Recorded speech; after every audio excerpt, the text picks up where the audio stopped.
Hello everyone, welcome into our latest live video. Today it is the 27th of August. It's Wednesday, 2025.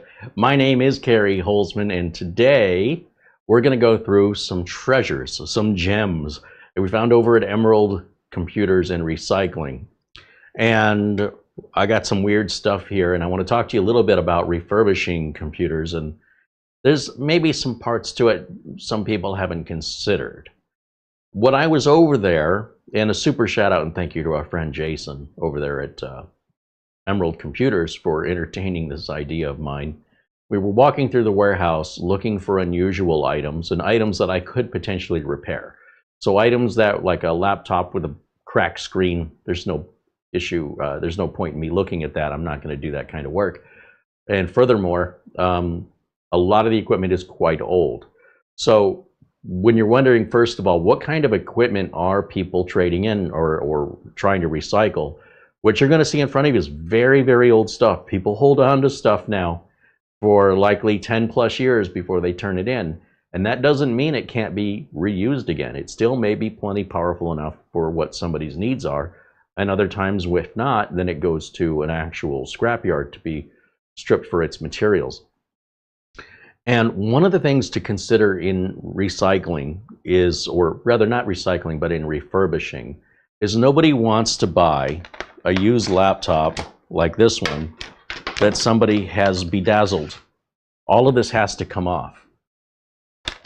Sometimes I think a lot of people think of refurbishing as simply blowing the dust out, putting a new copy of Windows on, getting the drivers and activate. No, that's part of it. The other part of it is the physical condition of the machine itself. If it's going to be 10 plus years old or however old it is, it's going to have wear and tear. And that's going to be reflected in the price. But at no price does anybody want this. So all this has to come off, and this has to be cleaned up. And if it doesn't clean up well, then the only alternative is to find another one with a lid we can replace, or we have to basically put more time and money into it than it's worth. So something like these stickers is all it takes to take something that was useful and make it completely useless, simply because nobody wants that. The only person who wanted this was the person who did it. And when they did that, they basically committed it to e-waste when they did it. That's the level of look, there's no law that says you have to consider what you're going to do with this computer when you don't need it anymore. And there's a larger growing awareness of how much e-waste we're adding, regardless of the reason, or Windows 11 or whatever the excuse is. It's going to e-waste sooner or later, regardless. So the question is, how can we keep it out of e-waste longer? And the answer is to develop, to have a tool that enables us to easily, with low amount of time and low amount of effort and money, to be able to repurpose the computers, to make them ready for a new owner.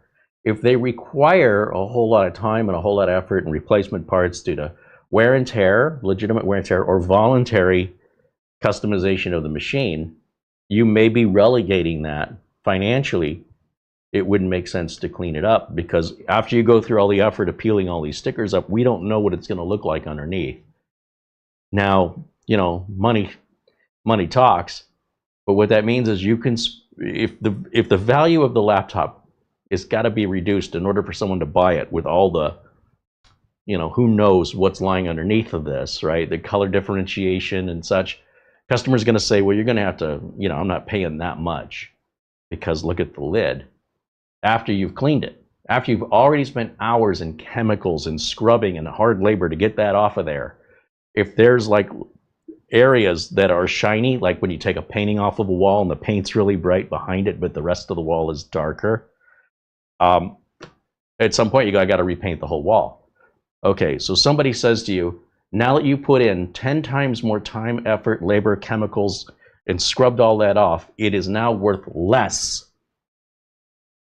for all the extra time and effort you put into it. At that point you go, well, if I have to put all that time and effort into it to make less than a similar laptop, let's say we had two identical ones, This one's got stickers all over it. Another one doesn't. The one that doesn't require all that time and effort and chemicals and scraping, and it's worth more. This one, you're going to put more time into it, and you're going to get less money from it if you can even sell it at all. So it relegates it to e-waste. It means overall, this is just going right to being stripped down for materials because somebody did that. And they have every right to. But are you going to get as mad at them as you get at Microsoft over the Windows 10, Windows 11 e-waste argument? Because people are creating the e-waste, not Microsoft. And that's at least half our manning. Jason over at Emerald Computers asked me what I would use to get this off, to remove all the sticky residue. And I have these plastic razors I've shown you before, and I have Goo Gone and Goof Off, which are materials specifically designed for stickers. I've heard people using WD-40, but that will leave a greasy residue. And he goes, you know what works well? Mayonnaise. Okay, maybe. He goes, yeah, you got to let it sit like 5 or 10 minutes, and then it will take that residue right off. So I don't know that I'm going to experiment with that, but it's interesting. Okay, I mean, I don't know how anybody figured that out, but I'm not sure I'm going to be testing it. Thank you, Mara. And we'll give a quick look here at the email. Let me grab my glasses.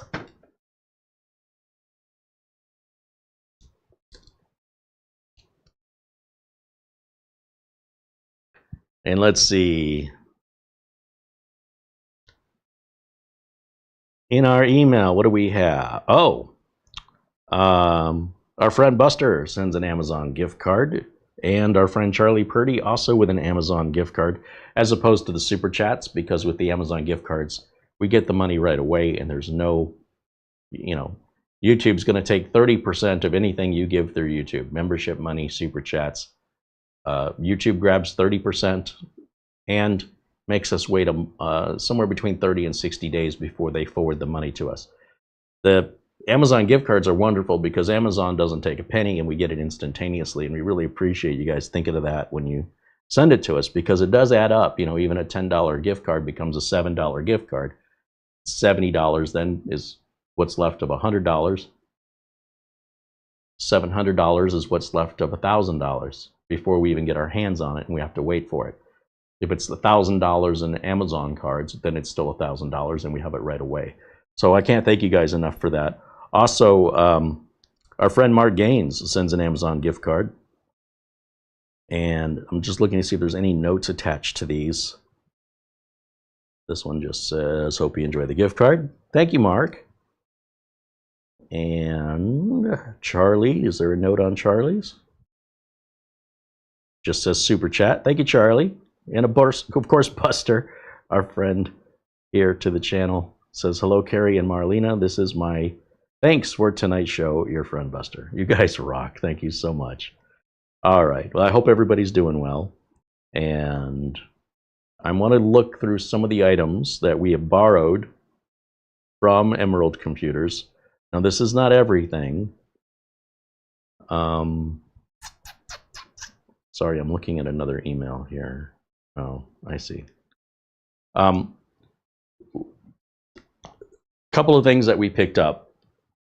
I have an older desktop computer that's probably not worth anything, but I thought it might be fun to look at it and see what condition it's in.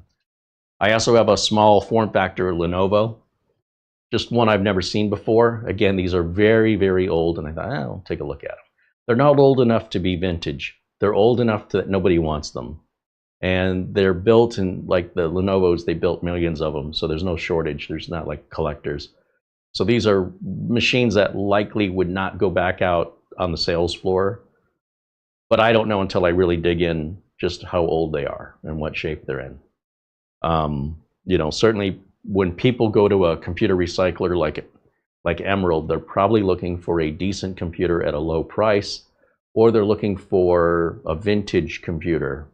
I saw someone walking out of there with like an old compact luggable. I have no idea what they're going to do with it, but it's at the point where it would be considered vintage. You don't see very many of them around. Although again, they probably made millions of them, not many survived. And they don't really serve much purpose other than history. I mean, I don't know. They might be using it for something else, but I think it's just nostalgia. They do get that stuff in there as well. But most of it is probably, from what I'm seeing in there, we're probably looking at like a lot of 2nd gen, 3rd gen, all the way up, I'd say, to about 6th gen. Would probably make up 80% of the bulk of the IBM compatible or Windows compatible computers. And then the other 20% will be a little bit of everything else. Sometimes they have some 10th gens in there. That would probably be their newest ones. But the bulk of it is just, there's a reason why they're being turned into the recycler. The owners have determined they have no value, and you're not supposed to throw them into the trash can. And in many cases, they would have too many that fit the trash can. So to do the right thing, they drop them off to the computer recycler. There's no charge. They'll gladly take it off your hands. And then they go through it and look to see, does this have any usable life left in it reasonably? Or is this just to a point now where it's not vintage? We don't have any place to hold on to it until it gets to be vintage. That could take another 10 or 15 years. So then it gets sold for scrap metal, basically. And it's sold by the pound. So it's not as though there's a lot of stuff in there that, you know, that's treasures, unless you consider that middle-aged equipment. You know, it's not ancient, it's not new. It's falling right in the area of, we don't want this anymore, to the point that we'll just give it away to get rid of it. And that's the primary inventory of the recycling side of Emerald computers. But the scale is so big that even 20% of that being much more modern and desirable is still a lot of computers. So, you know, they have a bunch of Chromebooks and stuff like that that are, they probably cost less to replace than they cost to fix. But we've got 3 different laptops here I thought we'd look at. And again, I don't really know anything about these. I don't know their history. They're just random. I talked about these video cards Jason has. Jason Dragon is the owner of Emerald Computers. And he had about 1,000 of these. And these were used in Bitcoin or cryptocurrency mining. And so they have a different BIOS on them. And the BIOS on these is designed that if the machine starts getting warm, it starts severely underclocking itself. Because the last thing you want when you're mining for cryptocurrency is to have a graphics card that it runs too hot too long and burns out, and you've got the expense of replacing it. So these were specifically designed for Bitcoin, or I keep saying Bitcoin, for cryptocurrency mining. And they have a specialty BIOS that the minute they start getting hot, their fan curve, their throttling curve takes it down to the bottom. So if you were gaming with something like this in its current state, the minute it got warm, your game is going to lag and stutter, and you're going to not be happy. The problem is, all these cards, probably 40%, 50% of these cards have different BIOSes. They're not all the exact same revision. And so out of the 1,000 cards, I think he got the BIOSes updated on like 500 of them. And the other 500, there's different revisions in the remaining 500. That means that a certain percentage of the cards remaining will all use a similar BIOS. And then any cards remaining after that will use a different BIOS. And so there may be only 20 cards out of the 500. And there's over 500 BIOSes to pick from. How much time do you want to spend experimenting until you get that one card to work? So what Jason said is, he goes, look, I really don't want to mess with these. If somebody wants to buy all 500 from me, I'll sell them for $20 a piece. There's somewhere between 400 and 500 of them. They're not all exactly the same. They're the, let me get my glasses out. They're AMD Radeons, and they are RX, this is an RX 980. RX 980. So I'm not familiar with the performance level of these AMD cards when they were new and what kind of games they were playing back then. but he's sort of done with them. And, you know, it's kind of as is. Take it as is. Some cards may not work. For the most part, as far as they can tell, the cards are repairable. There's some, I guess, the fans don't spin. And it could be something very simple. Or it could be something as complicated as a reballing that needs to be required on the circuit board. Or something like a BIOS where you've got to just sift through 500 different possibilities until you figure it out. So if you guys are interested, if you're in the United States, actually, I guess it wouldn't matter if you're in the US. As long as you're willing to pay the shipping, he'll ship them. But he's not selling them for $20 a piece, onesie twosies. It's the whole thing, and it's your problem. And that's why you'll get such a good deal on them. So I thought I'd mention it because you never know. Somebody out there might see an opportunity and say, oh, I'll take that project on. He's about done with them. Again, he's got so much stuff coming in, he just can't sit there and hold on to these kinds of large projects. They've kind of gone through 1,000, got 500 of them solved and sold. And I think on the 500 he sold, he made his money back, maybe even made a little profit. So now everything left over, there's no real big financial incentive to do the extra labor. Again, the more labor you have to put into it, the less it's worth. So at that point, you have to run an equation where you got to figure out how much am I paying to get this working in both time and parts potentially, versus how much can I sell it for once it's all done. And it's just not worth it at this point. The ones that were reasonable to fix, that required a minimal amount of time and research, which was still quite substantial, got rid of 50%. He made his money back. Now for the other 500, based on what they're seeing, it's not that they can't be repaired, but it's not financially feasible to put the time and effort into that just to turn around and sell it at a loss anyway. So he'd rather just go ahead and take the loss now, because 20 bucks each is more than he's going to make just sitting there. And 20 bucks each is a lot more than what they're going to require in the value of time, each one, just to get it back up and running, if they can. So you can understand where the business logic in this falls. It's very obvious. It makes sense. Sell it really cheap if somebody will take the whole lot. Okay, so if you're interested in that, you want to reach out to them, and we have their contact information. You want to call them. We have their contact information in the video description below today's video. Call them during normal business hours. They're wonderful people, are happy to work with people, but they don't want to entertain anything other than the whole lot. They don't want to ship just one or two. Okay. He was very adamant. The only way you're getting that price. If you want to buy one, maybe for the right price, but you'll probably find it's not worth it if I had to guess. But I don't know what that price would be. All right. The other thing I saw there, a couple other things, is I saw a mini PC, which drew my eye, an HP, and I don't know what era this is. I don't know anything about it. It was sitting on a shelf. They don't know what the condition of it is. We'll take a look at it. And with this one, I already have a power supply. Then I saw this, and I'm like, what the heck is this? So this is also made by HP, and it looks like a NAS. But it says it's got a Xeon processor in it, which sounds like a server. I've never seen anything from HP that even so much as resembles this. I don't know what era it's from. I don't know how old it is. And I don't know if it was functioning as a NAS or as a server. My guess would be server. I'm not aware of HP ever making a NAS. And I don't see any model number on this at all. I mean, I'm sure it's got one. I'm just not seeing it.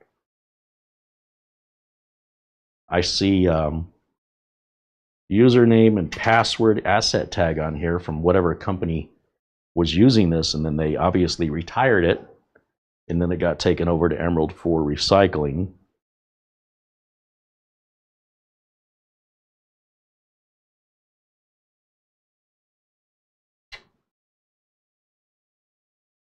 I'm looking at the back of this unit. There looks like a motherboard that slides out, like the Minis Forum has that board that slides out of their N5 NAS Pro. This looks very similar, only instead of sliding out the front, it slides out the back. And yeah, I'm sure there's got to be a model on this somewhere. It just says HP. It's got an optical drive. It says it is a ProLiant microserver Gen 8.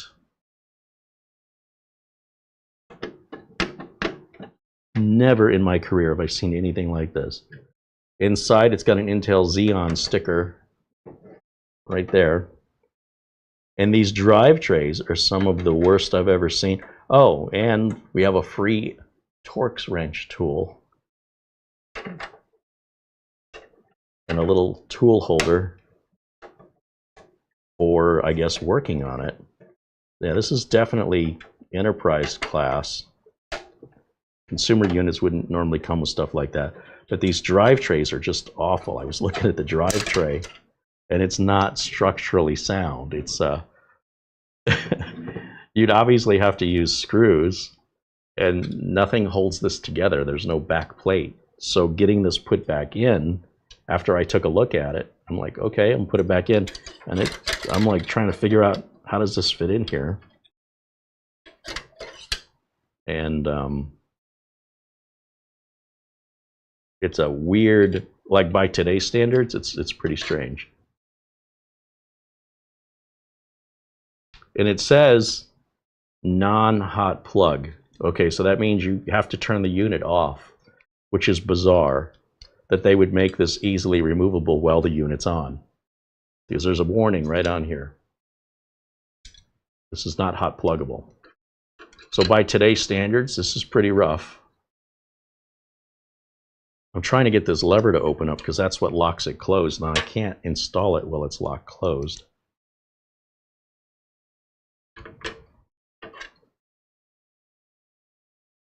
This is bizarre.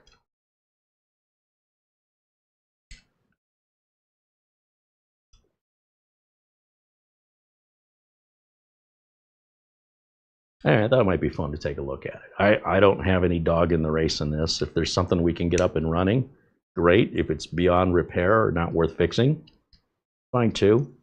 He's okay with it either way because he's got to go through the same process. And again, we've barely scratched the surface of just the amount of stuff he has there. He's just got tons and tons and tons. And my biggest issue was what to pick. Like there's so much to choose from. So again, I was just looking for things unusual and things that I normally wouldn't even spend any time on for the sake of, you know, it's too old. It's not worth it. These I thought, you know, they were interesting enough to at least take a look at them. And even these, there was probably another 200 of these to pick from. So I picked 3. The card, we can try and put a BIOS on it. Unfortunately, like I say, there's over 500 BIOSes available for these. It could take a lot of time and experimentation to find the one that works with this card. So my understanding is this card will boot and show video, but if you were to try and use it in anything other than cryptocurrency mining, the minute it gets warm, it starts to protect itself severely. Like it doesn't have a gradual loop or a gradual curve. It falls off a cliff until it recovers, and then it goes back up. It's pretty extreme and not ideal for anything other than cryptocurrency mining. And it's designed that way so that cryptocurrency miners don't have to go out and keep purchasing new video cards that are, especially then, very expensive. All right, let me take a look in the chat and see what you guys have to say so far about any of this.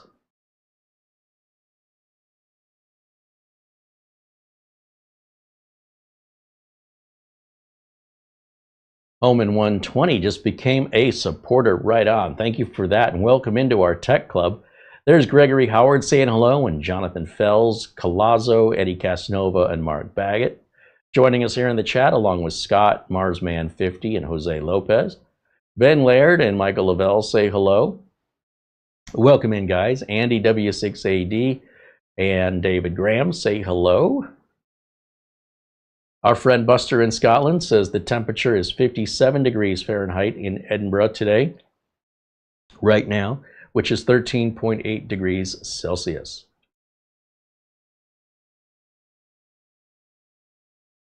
3D Everything says hello, as does Richard DeFries and Viper. I see Doman 2000 as well as Dazzle 555. Our friend Mark Gaines, Eugene Ildago, Michael Brown, Jim Kenny, Jack Kugelmis out of Toronto, Charlie Purdy joins us. Dennis saying hello there in the chat, and Dustin Fuller.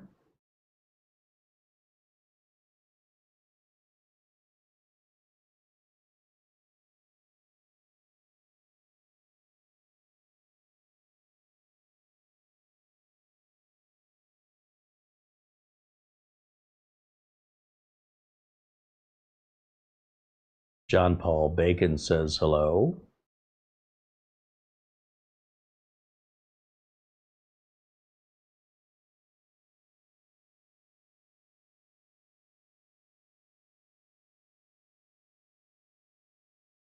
Mortant joins us, renews membership, now a member for 39 months. Right on. Thank you, Mortant. He says hello to everybody. He says 39 months, where has the time gone, right? I agree. With this channel today, I guess, I got a notice from YouTube that says, congratulations, your channel is 17 years old today. Now, I know I opened YouTube in January of 2008, so it may be that the discrepancy is when I created this specific channel. There's about 8 different channels I have on YouTube, and they were not created all on the same day. So I'm thinking my main channel that I don't use is likely the one that's the oldest. So I guess if I'm not using it, it doesn't really matter how old it is. This channel would be the second oldest. And today, apparently, is the anniversary or birthday of the origination of, or the creation of the channel. 17 years I've been doing this. Wow. And I'm not complaining. I will, but I'm not going to. I'm kidding. Let's see. Gregory Howard with a $10 super chat. Right on. Thank you, Gregory. Shamim Kajviras joins us from Sweden. Says hello in our chat room.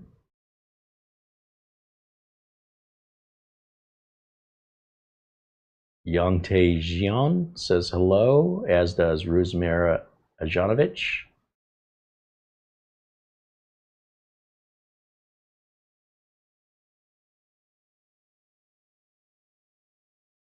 Bajan Guy said there's a sticker on the bottom of the HP ProLiant device. It may just be serial number. I don't know. Oh, I see what you're saying. This here. What does this say? Oh, it's heavy. Hewlett Packard Company, made in Mexico. Server. Regulatory model number. UL listed. FCC. CAN ICES. Everything else is in Chinese. It doesn't tell me a damn thing. It's all just boilerplate business nonsense. That's probably why they stick it on the bottom. It's all regulatory information. So in any event, I'm not quite sure. I guess it's just a small server. I thought it was a NAS, but I was like, with an optical drive? That doesn't make any sense. Hence why it came home with me. I'm like, I gotta see what this is. So we'll fire it up, see if it even turns on.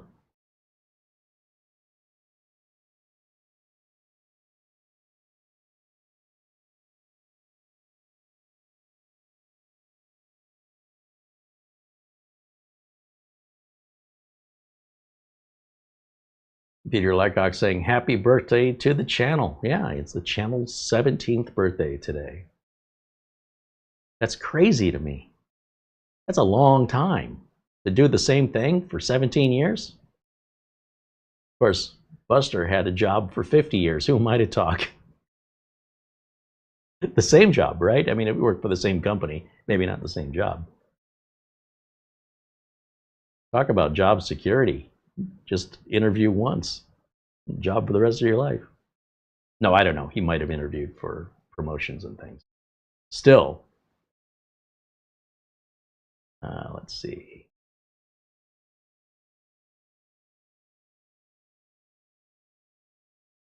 Yeah, I'm not sure where to start today. I think it might be fun to try and solve the BIOS issue on this, but I'm not sure I'm ready to do that today. I'm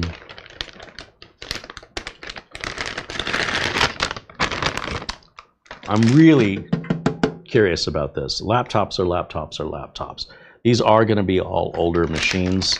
As I mentioned, they're probably 6th gen would be my guess. Maybe even older. That doesn't mean they don't serve a purpose, or that they couldn't. You could still use these for home lab projects and Linux projects and things like that, where time is really not a concern, where you can, spend the time, spend very little money to have something to tinker and toy with and play with, and even educate yourself on with regards to you're wanting to learn Linux or Proxmox or whatever it is. These really low-cost machines that the general public doesn't want, they're practically giving them away. They're so inexpensive. In many cases, if they're that old where even nobody will take them when they're given away, then they're sold by the pound for scrap metal. And such is the life of electronic devices in America. Sooner or later, it's going into the scrap metal yard. The day you bought it, its fate was sealed. Chris Garrett said, is that an HP server, one of the home servers from 2008? Yeah, maybe. It doesn't appear like it was used in a home. With an asset tag from the previous owner on here, it's got username and DNS name. This looks like a company asset tag and was likely used in a company. So I don't think this is in the budget of a home user. This, if I can pull a model of it up, we can look online and see what these sold for, but I bet they were really expensive. Maybe I'm wrong. I don't know.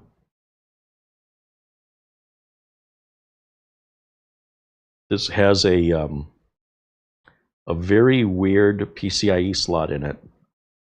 It says port 1E.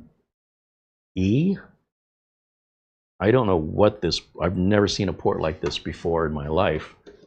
It's this weird rectangular port right here.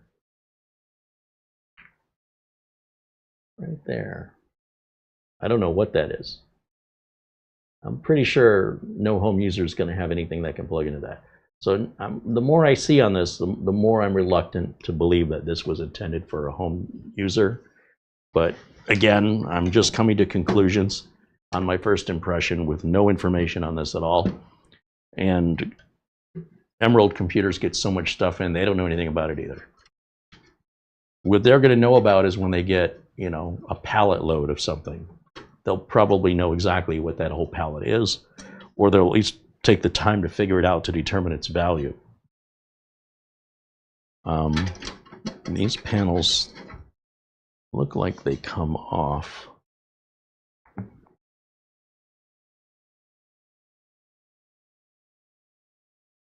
It looks like it slides back towards me, but it ain't budging.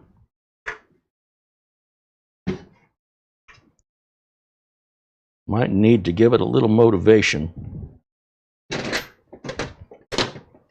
What do I have?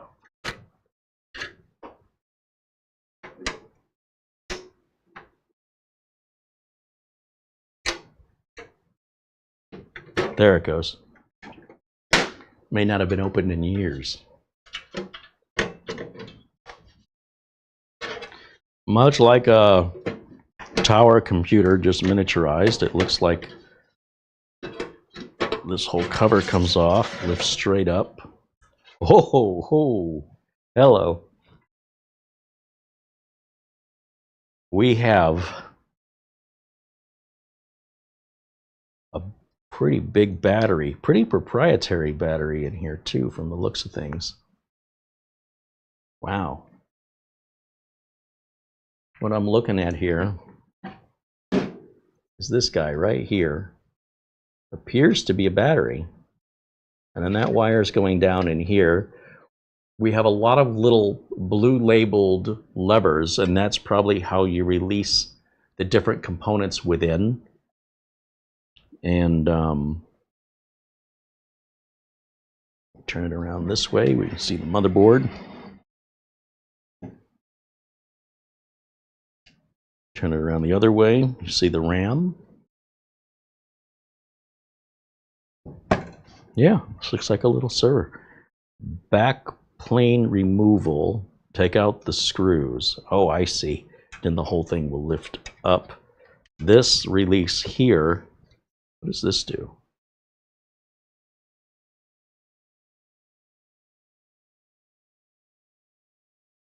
There's a release up top.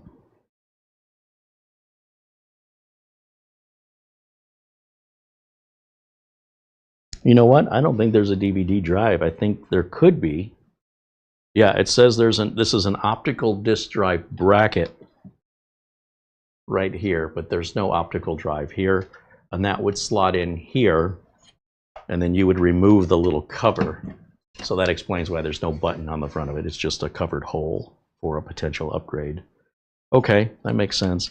And then this lever is probably to release the optical drive right here. That's probably what holds it in place. So that doesn't really do us any good. And we've got power. This would go to the optical drive. That's what all that's for. But this battery, that is a 5.4 volt. It appears to be a battery. Very strange battery. Pretty interesting stuff here, I've got to say. Pretty darn interesting. The power supply is a pretty bizarre looking thing here. You're not going to find that at Micro Center. I'm just saying. Proprietary equipment. Well, let's see what happens if I give this power. Do I have a fire extinguisher nearby? Let's plug in power.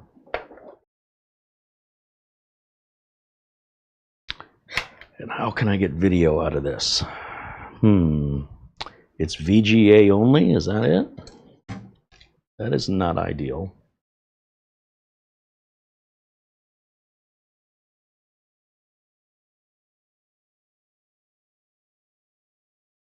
Yeah, I might not be able to access this or determine if it's booting without a VGA monitor. To convert VGA to HDMI requires power. So basically, you're turning an analog signal into a digital signal, and the adapters usually plug into USB for power, and then into the VGA port, and then back out to HDMI, and then you can get HDMI out of it. This goes to one of the laptops over here. I don't know, let's just see if it even turns on.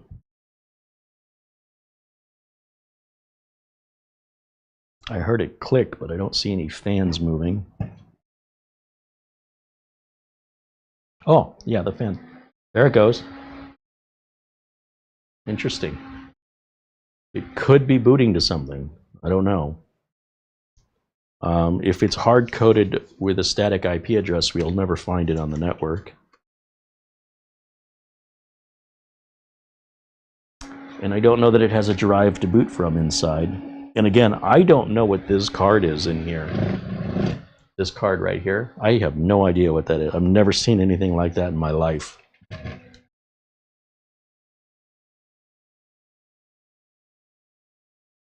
got HP part numbers all over it. And it's got an additional cable running to it here, but no indication as to what this is for. Is it a video output? Is it a network card? I mean, I've never seen a network like that before. Just being honest, I have no idea.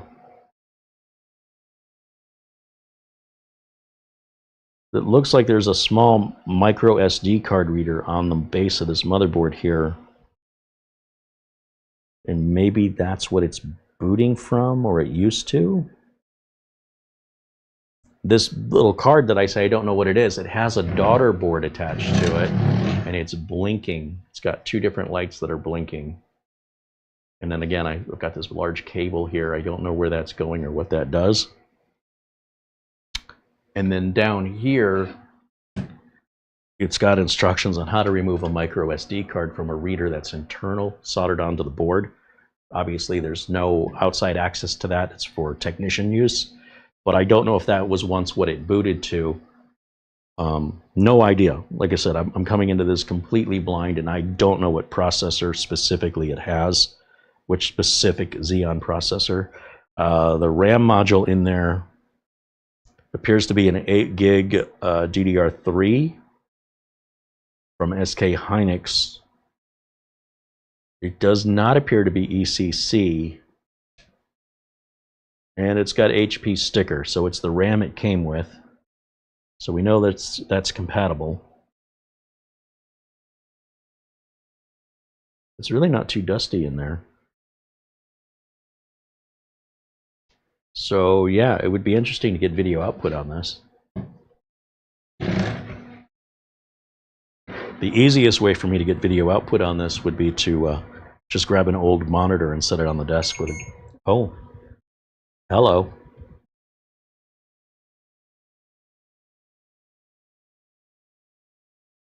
Yeah, this PCI Express card that's in the back says port 1E on it, whatever that means. Now, whatever it's done, the fan is calming down. It says ILO default network setting. I don't know what ILO means. It has a DNS name starting with ILO, and it has a password all written on a sticker here on the back, along with a serial number and a part identification number on it.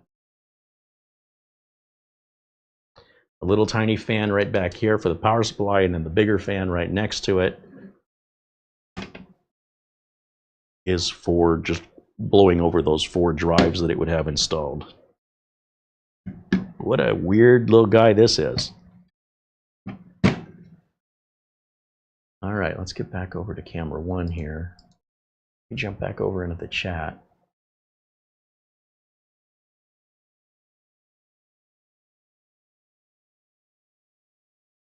Michael Lavelle with a $10 super chat says this is just for the support of a great channel. Right on. Well, thank you, Michael. Thank you very much.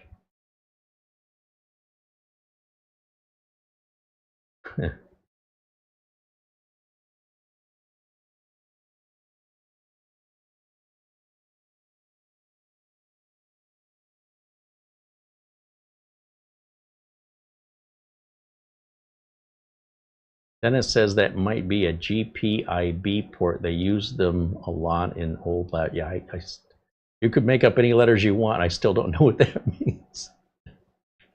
Okay. Oh yeah, GPIB, sure.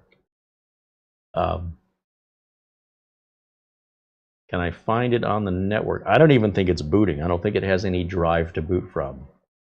If there was a memory card in it, it's not in there now. It's empty.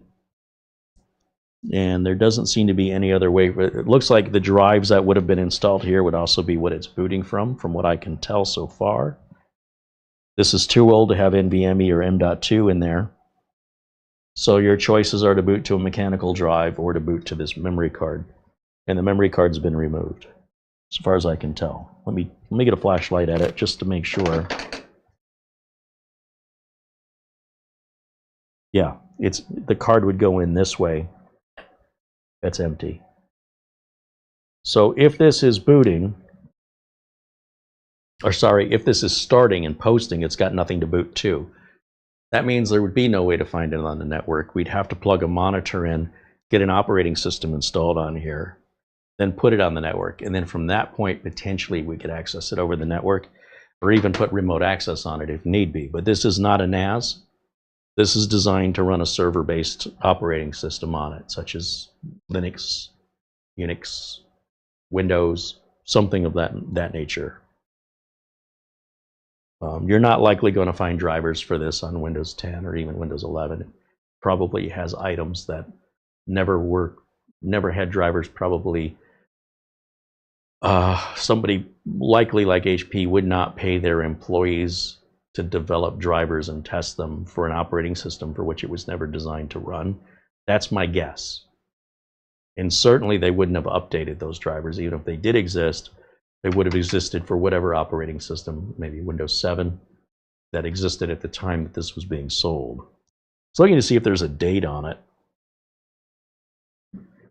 And at least if we did get a power on self-test, it should at least be able to get us into the BIOS and see what's in there.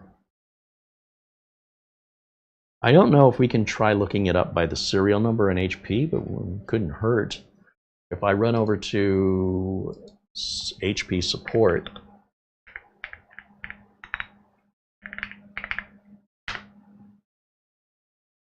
and software and drivers,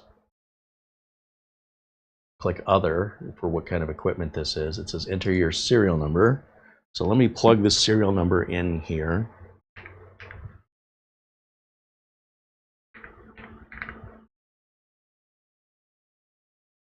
It's really tiny, but thankfully not faded. Nothing comes up. So that means for support and drivers, this would be located somewhere else on the HP website for businesses, or that they've simply removed all support for it because they don't want to pay for the hosting for equipment this old.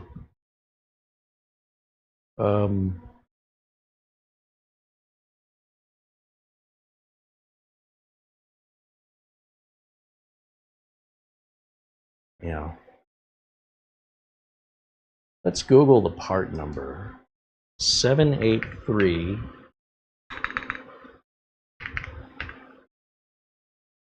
959 S01.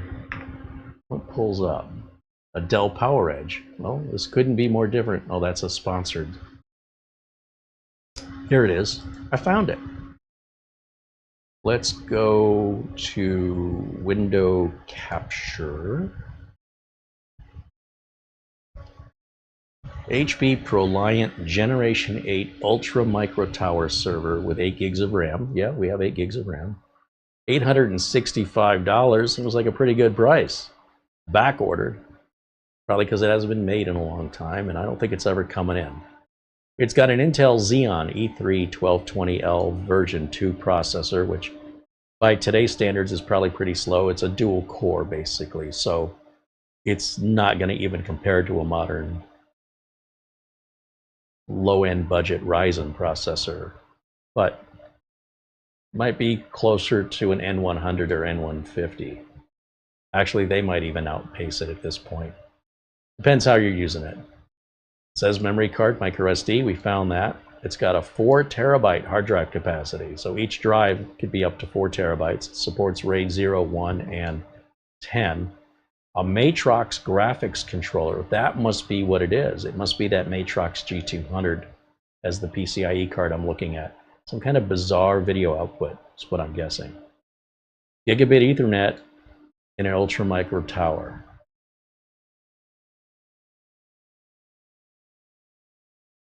And yeah, maybe there's some YouTube videos on this. I don't know. They would have to be somebody that does computer history, because they wouldn't have made a video on this likely when it came out.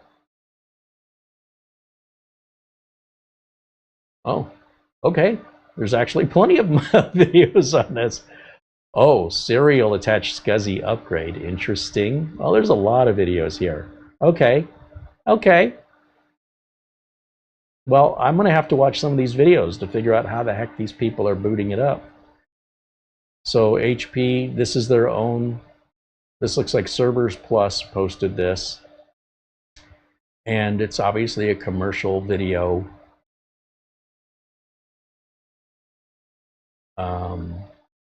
Hey, that looks like a good video. I should watch that. Let's see.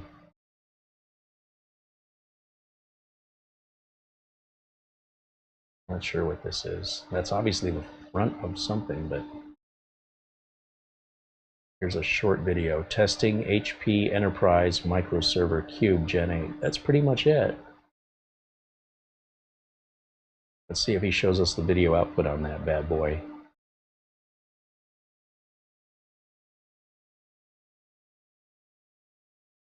Yeah, that's these short videos. They're just completely worthless. There's a Generation 11, a couple of years newer. You can see these servers take 2 people to lift them and slide them in. Those big rack-mounted ones, when they got drives in them, they get really super heavy. And they get really loud, too. So probably one of these first 2 is what I'd be watching. I've never heard of any of these folks. This is a commercial content here. This looks like just a regular Joe making videos, so that would be more interesting to me personally. This looks like another regular Joe making videos.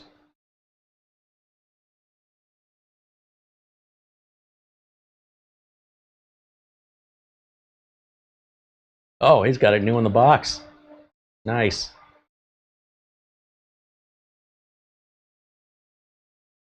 And he goes through what these ports are in the back.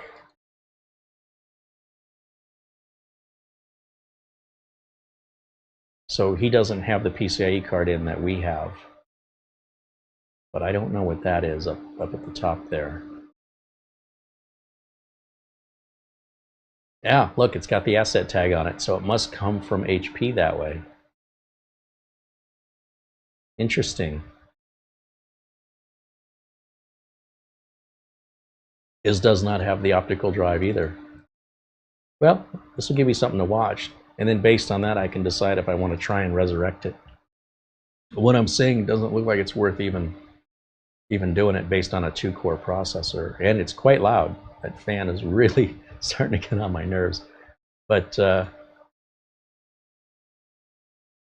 who knew? I didn't know. It's news to me.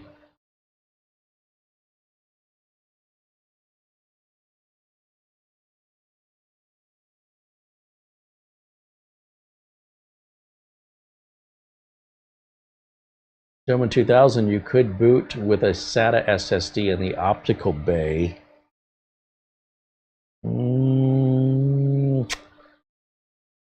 No, we don't have any SATA power.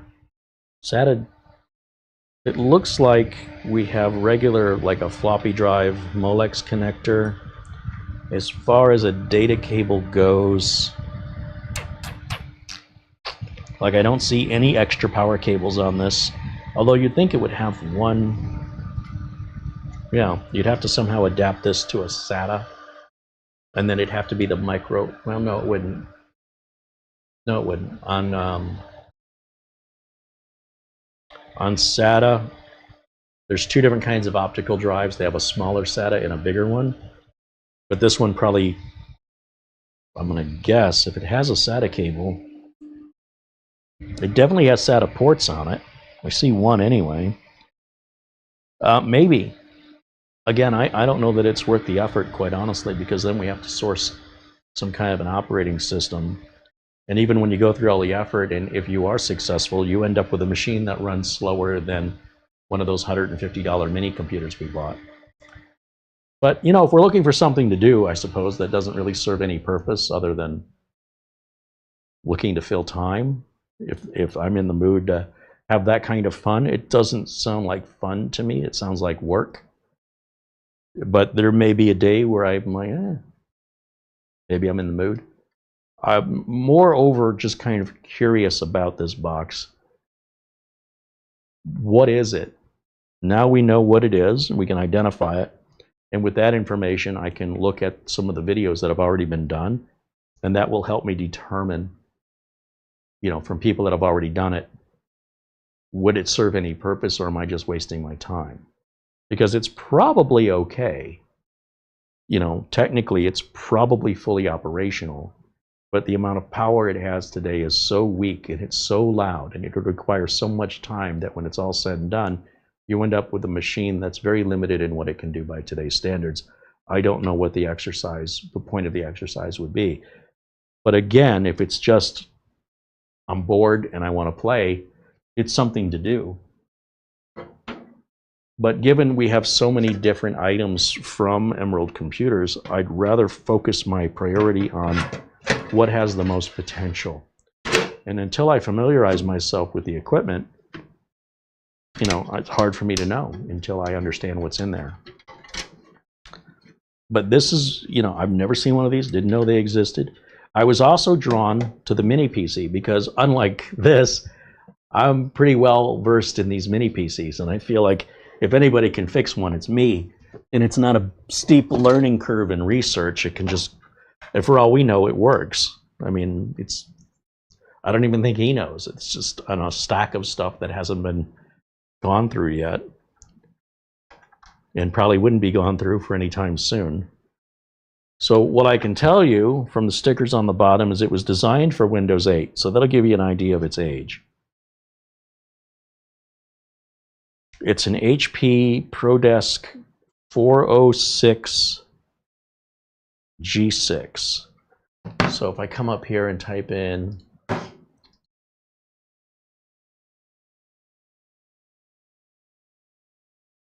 actually, this one I should be able to go to the support site. If I go to HP support, look under software and drivers, say I've got, would this be considered a desktop? I'll say it's other. I think it would fall under other. And then we'll use the serial number on the back of it.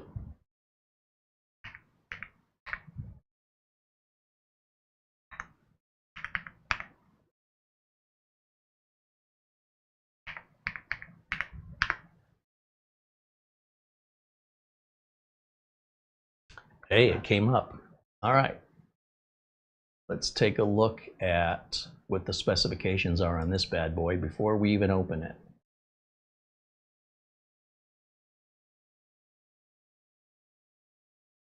HP ProDesk 405 G6. So the operating system, it shows Windows 11 here. I bet you there's no drivers for Windows 11. Let's see. Windows 11 24H2. See what it does. Wow, it shows support for it. Okay.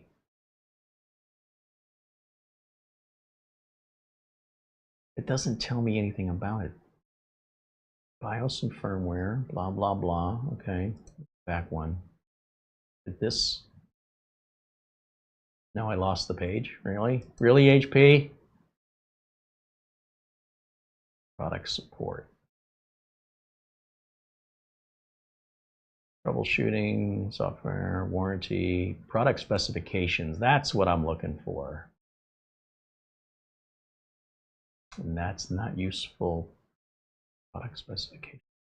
AMD Ryzen 5 Pro 565 chipset. Windows 10. So why does it have a Windows 8 sticker on it?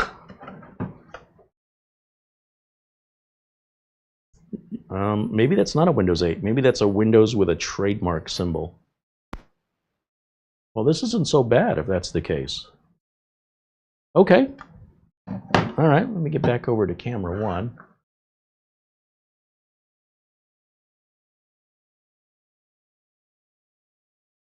We have email. Thank you. All right, let's see if I can get this open. It may not have any RAM or storage, or it may not even have a CPU in it. We don't know what might have been stripped out of it. You know, remember when somebody's dropping it off for recycling, they're just giving it away. So if they salvaged anything from it, they have every right to do that. This is not budging. This has a Type-C USB on the back. HDMI DisplayPort, USB, Ethernet, power. Normally these are captive screws, but I'm going to just take it out entirely. Should just slide forward. There it goes.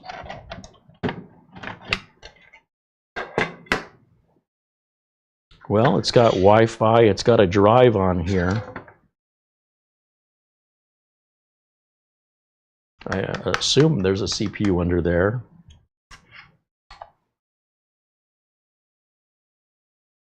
It's got RAM.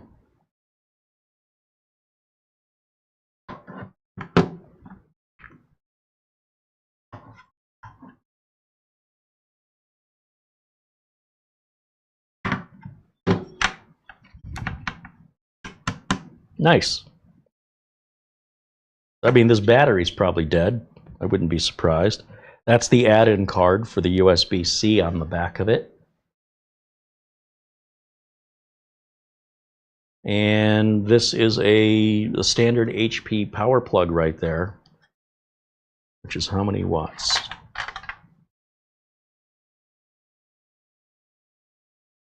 Oh, it says the operating system was Windows 10 Pro. Okay, so that doesn't mean we're Windows, well, I mean, it's got Windows 11 drivers available. 3-year warranty. I'm pretty sure that's passed. Regulatory notice. Should be some power information.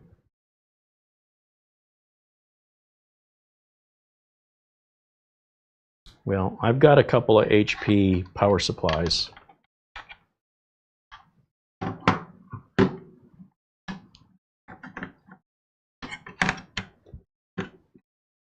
And let's, my hands are all gross from all the dusty, you know, having it, who knows how long this sat before anybody even recycled it. I don't think it was sitting over at Emerald's shelves very long because they just keep getting so much stuff in. I don't think they can really afford to have stuff sit indefinitely. It's either moving on for inspection or it's very obviously old and ready for scrapping. And I think this was on the inspection area and they hadn't gotten to it yet. And it just caught my eye. I think they had 2 of them. There's no telling that they're both the same. They look the same on the outside, but where's my Windows 11? Let's just see what happens. Here's Windows 11. And let's grab a keyboard and a mouse. You see, I'm a lot faster with equipment I'm familiar with. I know what I'm looking at. I know what I'm looking for. And the question is now, will that processor support Windows 11? I don't know, but I know a quick way to find out. We'll plug that in.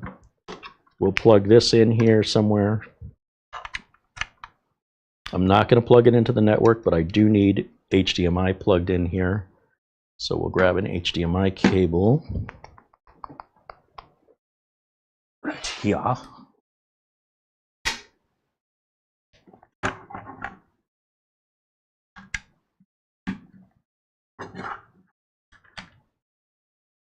See if we can move some things off to the side.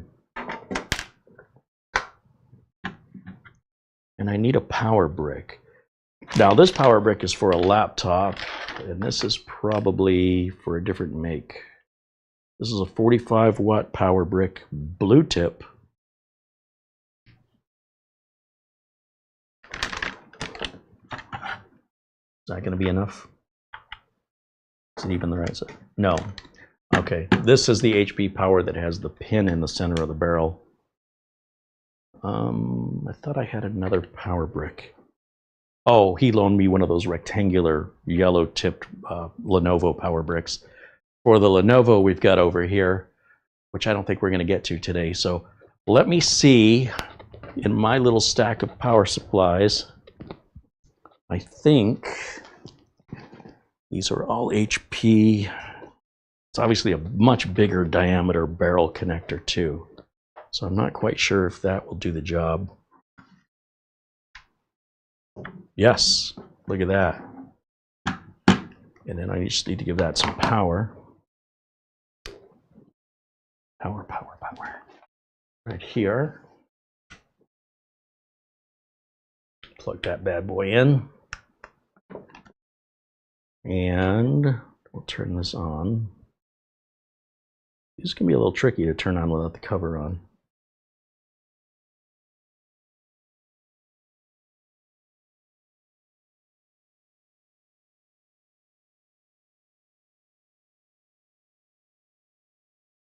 You know, if it's playing dead, that could be because this wattage, maybe this is too low for this.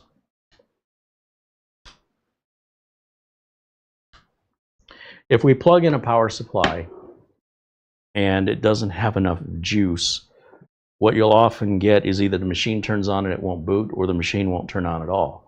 Also, the machine might not turn on if the battery is bad. I've seen some machines that do that. I think I'm hitting the power button, but I'm not sure. So to give me peace of mind here, I'm going to throw the cover back on so the outer switch will align. Yeah, we're not getting anything. It's completely dead. So the question is, come on, is it that the power supply is not enough wattage? Which, that's an easy problem to solve. They do make these in 90 watt versions and 65 watt. This one is, well, again, the font on here is super, super tiny. So I will have to grab some other glasses here. I think these are 45 watts.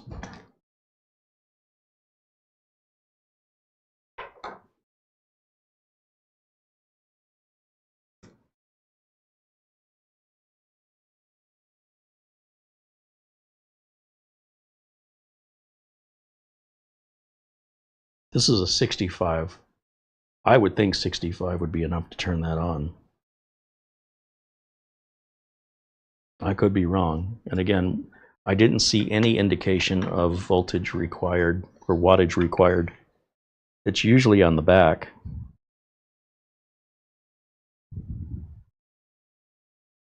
"19 volts, 3.3 amps.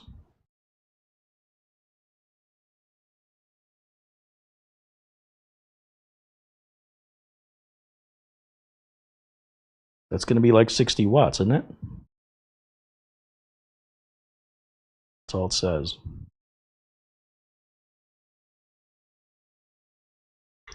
Well, let me try. Got it unplugged. Let's take that battery out. I want to see the state of this battery.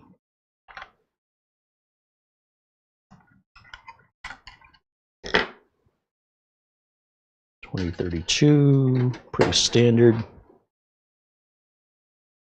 Battery tester. Where is my battery tester?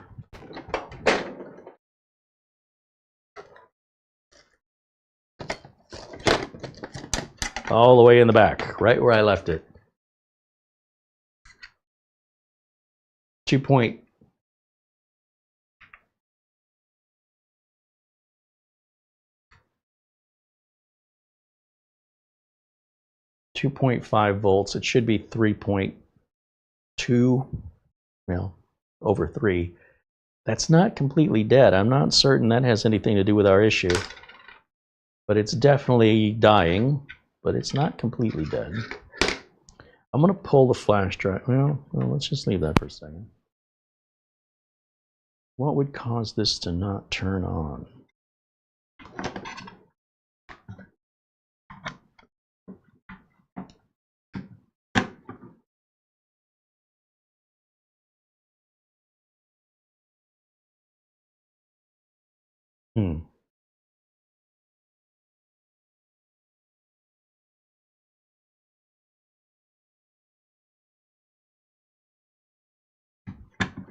It's acting like it's getting no power whatsoever. And usually that's a very obvious problem. Unless, I see somebody left some screws in here. Oh no, those are supposed to be there. Okay. Unless something's shorting out or somebody spilled something. I don't see any water damage on it. For the sake of just trying, I'm going to grab a different power brick. So hold on a second. I was trying to save time by grabbing this power brick because it was closer to me. So much for that strategy. I know I have another power brick over here.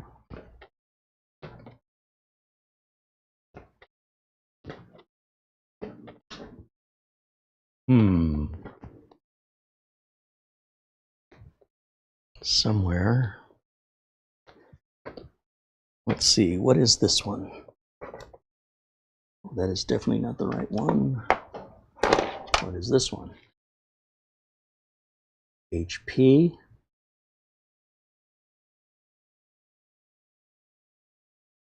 $19 volts, 3.3 amps. That's it. All right, that's definitely the right one. All right, let's see what we can do here.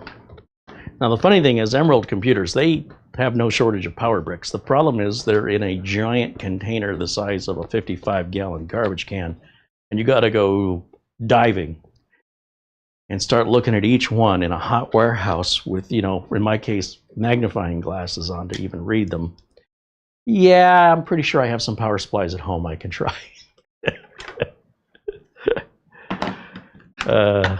Let's see what happens if we plug this one in, if that makes any difference at all. It may just be the exact same power supply.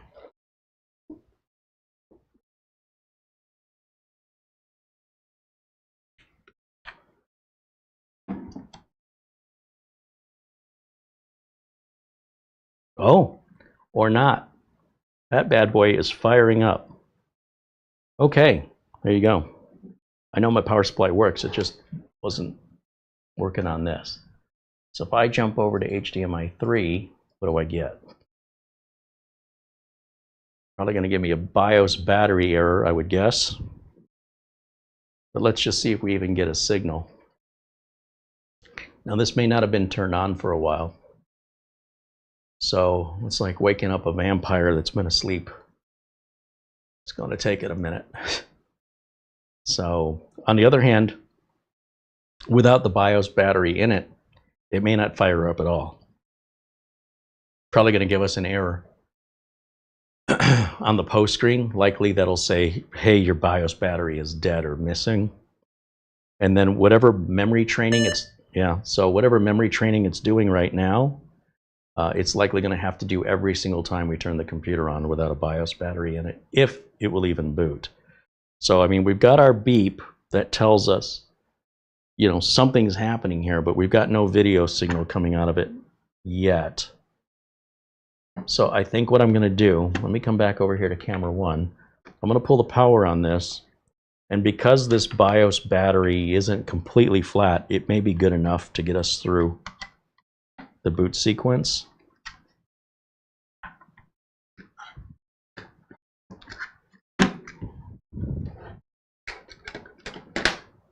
Let's see what happens here. Here we go.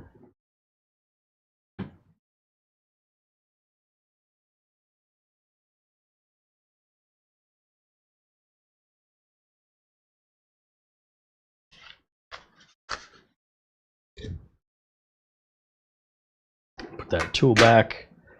And now let's jump back over to this output and see if it's doing anything yet. In fact, let me just move camera 1 in the corner so we can keep an eye on it together. So it looks like it's booting to something. Now, my concern is if there's anything potentially, because these haven't been gone through yet, we want to make sure I'm not booting up somebody's operating system.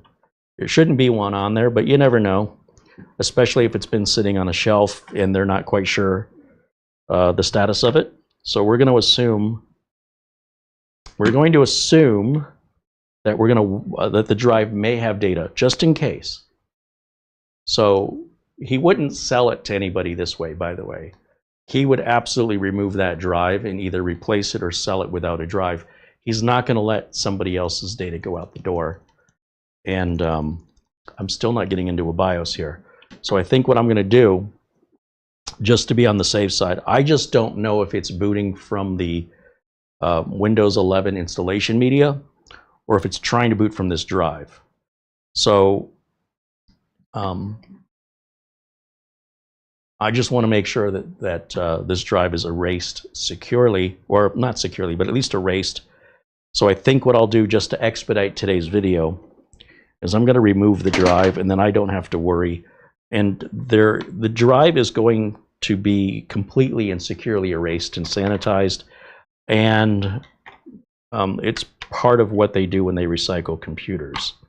And since I'm sort of working for him, if you will, like an employee would be responsible for that. I am responsible for that like any other employee would be. So what I'm going to do is I'm just going to grab, I can do this one of two ways. I can either go ahead and erase this really quick and then we can reuse it. Maybe that's the best thing. We'll stick it, the same thing back in there. Let me grab my NVMe docking station here. This only takes a minute.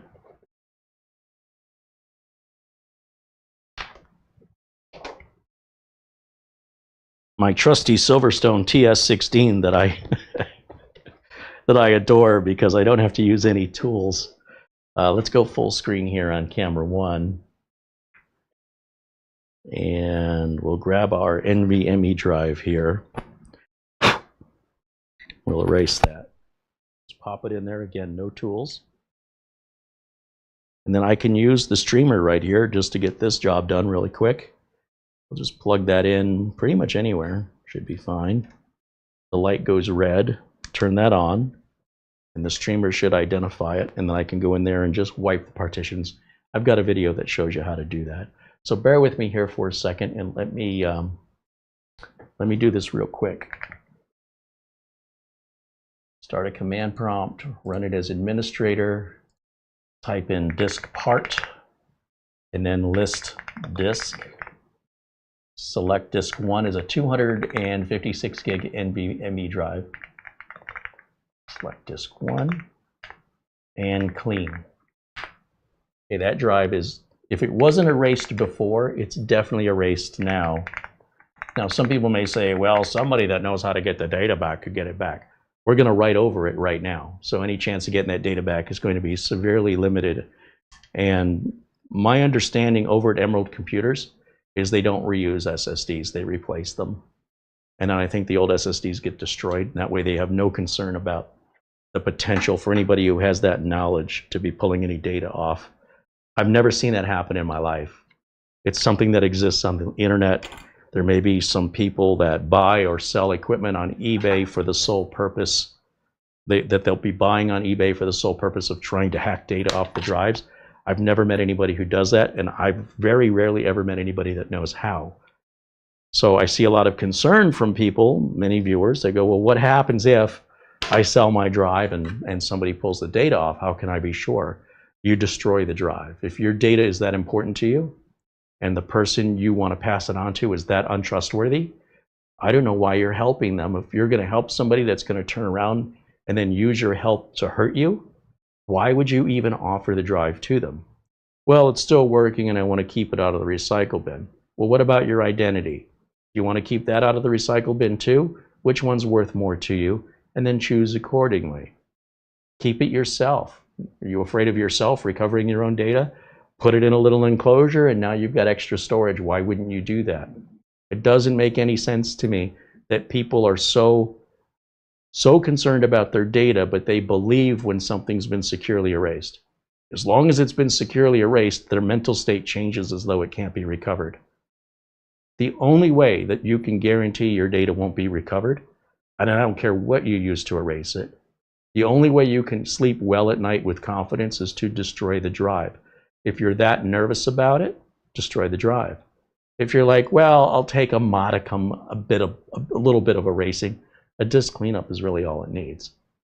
And if that's not good enough for you, destroy the drive. If it's e-waste versus identity waste, you got to pick one. I think it's a pretty obvious answer. But like I said, when you're using it your own self, then you never have that concern. Or if you never put anything on the drive that can be stolen that you're worried about, you would never have that anxiety to begin with. So you got to think about what you're putting on your drive, because it's not going to be there forever. At some point, you'll be replacing the drive or the drive will fail. When the drive fails, I don't know how you think you're going to get it erased when it could fall into somebody who knows what they're doing's hands. And even though you can't get the drive to work, they could. So again, if it's that critical, the only 100% solution is to either keep the drive yourself or physically destroy the drive, or if you're going to sell it to somebody you know and you trust. If you still think the person I trust might still recover the data, then you don't trust them. Don't sell it or give it away. Destroy. It's so simple. Like the brand new, this drive brand new is probably $30. Mara and I can't eat at Arby's for $30. I don't get it. I really don't understand. It's like people are stepping over dollars to pick up dimes. It's the weirdest thing. But, you know, to each their own. I just can't abide by it. Now, with that drive completely erased, we're going to go ahead and fire this up. And now when it boots, because it could have been booting before to the Windows 11. However, I wasn't sure, and I don't want somebody else's name or identity showing up. When they do this at Emerald, obviously they're employees. They're not broadcasting for the world to see. So I've got to respect the people who used to own this equipment. It looks like there's definitely a chance that people just don't even bother to erase it all. They just take the computer, they go, here, you do it, and they erase it. And they will likely destroy the drive. And while you're worried about one, they're doing them by the thousands. So worried about one drive going into e-waste that has your potential identity on it versus a company at this scale processing so many of them. It's your drive is not even moisture on the side of the bucket. So you got to take care of yourself first. You've got to make sure that you can sleep at night and that you're comfortable, knowing that there's no way that that data could get out. Other people, they just take their computer and they drop it off. So I don't know, and I want to be very clear. I don't know if there was data or if it had been erased, and I don't care. I'm not interested. I'm not that kind of a person that, and there's probably no data on there that means anything to anybody, if it even had data. Nobody cares. All right.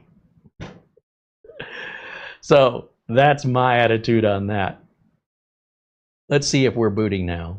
Ah, yes, we definitely got to the Windows 11 setup. Let's see what happens if it passes or lets us install. So I've got to go full screen over here. Open source projector, full screen. Okay, now I can see it. There's my mouse. Next, next. Install Windows 11. Agree to this. Next.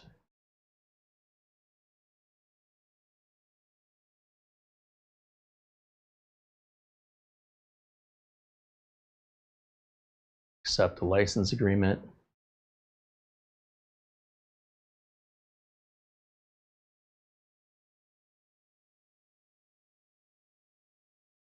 Yep, there's our completely wiped out drive. Like I said, it may have already been wiped out, but I'm just being extra cautious. Next. Seems like it's Windows 11 compatible. I mean, I'm not seeing any concerns. Yeah, we're off to the races. I mean, this one will definitely be resold. I can guarantee there's nothing wrong with it. And it's definitely got a lot of life left in it. So while that's running, let me jump back over to the chat room.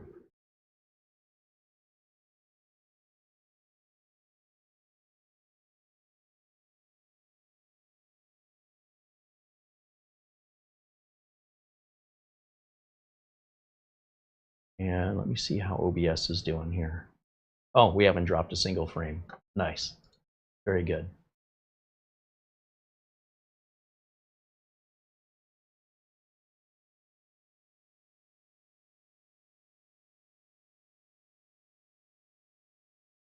We recommend you use a bit rate. I'm looking at YouTube, 23,500. Okay. We're well above that. It must have been an old message. All right, let's put this machine back on. Let me go wash my hands. And then I'm going to come right back. But in the meantime, we'll watch that install.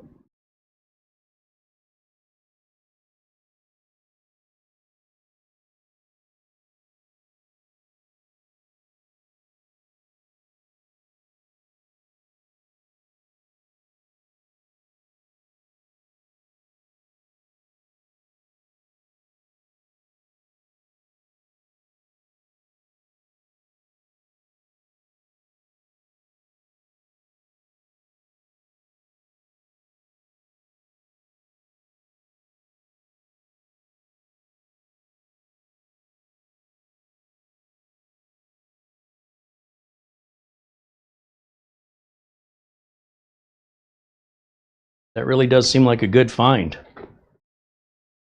It's amazing what people will just turn into recycling that's not good enough.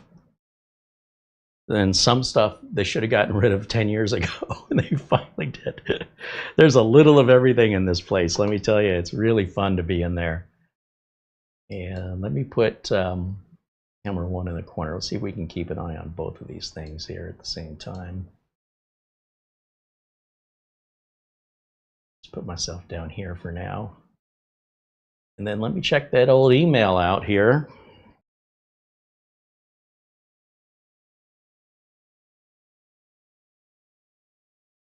Ben Laird sent us an Amazon gift card, $10, and no message. Thank you, Ben. We'll be hitting up another one of our friends in Scotland, Jamie McGregor, see what he might know about the BIOS on these graphics cards. Not today, but that's definitely content coming when I'm ready to take that on. Because I don't know what I'm doing when it comes to that. So I thought it'd be fun just to play with it. And who knows, maybe we'll stumble on the fix like Inspector Clouseau, or maybe, you know, our friend Jamie McGregor, maybe he's got, well, he knows BIOSes. That's what he does for a living. So he might have some insight into reducing the struggle.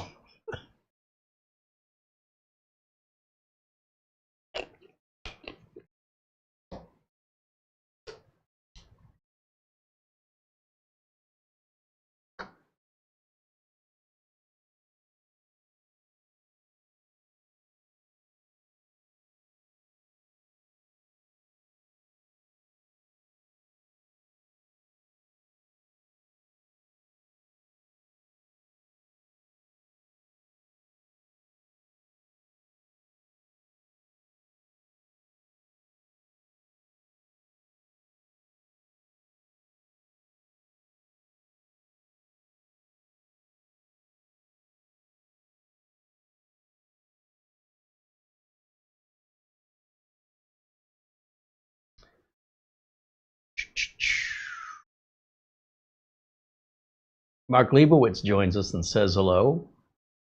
Mark runs a computer repair shop in the Chicago area. He said he took some time away for a much-needed vacation. I have a much-needed vacation, but I can't afford to take any time away, so what am I supposed to do? I'm going to live vicariously through you. That's what I'll do. That's cheaper. Let's see. We're just about to finish our Windows install. And once we bring up the Windows, once the Windows desktop comes up, we can take a look in our device manager and see the specifics of the hardware on this machine. Instead of guessing, we can know very specifically what's listed definitively, so there's no guessing.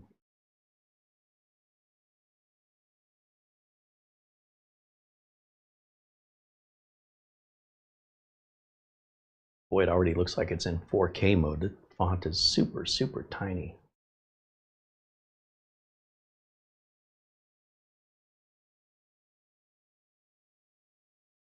It's got a little speaker. I forget these have speakers on them, so I'm hearing the audio of the boot up. I'm like, where's that coming from? All right, let me dump camera 1 here for a second and go back full screen over here for me over on our HDMI source. United States. United States. Skip. Wi-Fi driver loaded. Say I don't have internet. Enter your username. We'll put in the username of user. Enter. Blank password. And we'll turn everything off but location settings. So yeah, it's going to need a CMOS battery, but that's pretty much par for the course. It's holding. I mean, it's got enough voltage to hold, but I would definitely replace it before I sold it to anybody. Not that it's mine to sell.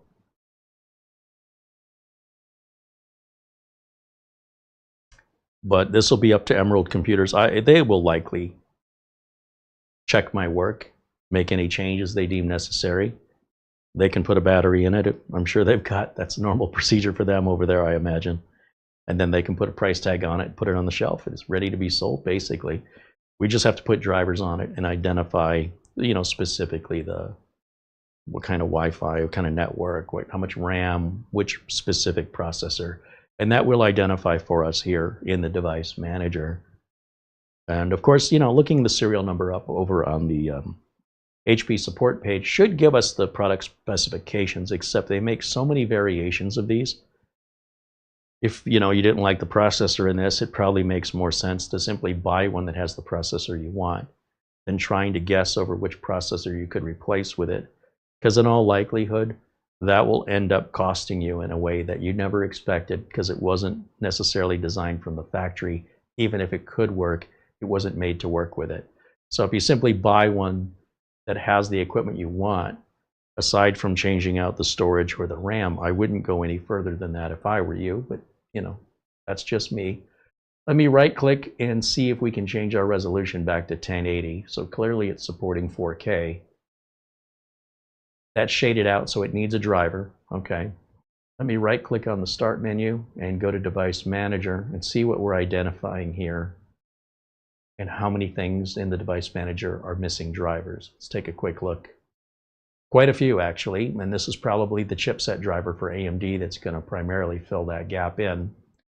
And then under display adapters, yeah, it's just showing us a regular Microsoft display adapter. And under processors, somewhere, let's see, network adapter, what do we have? Realtek Gigabit RJ45 and an Intel Wi-Fi 6. Wow, that's better than the brand new budget machine we saw from Gertoli the other day.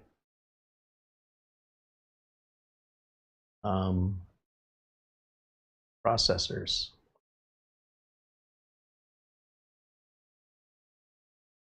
Right there's your processor model right there. Now, a lot of these drivers may come in automatically through Windows Update. So what I'm going to do, I come back over here to camera 1. There I am. I'm going to go ahead and pull the Windows 11 flash drive because we're done with it. And then I can plug the internet in now, which I have right down here. No, right over here.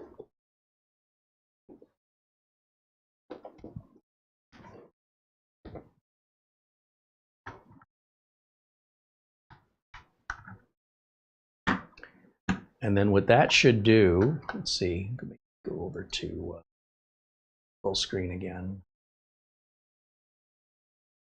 That should populate our start menu once it establishes an IP address. Looking for that globe to change into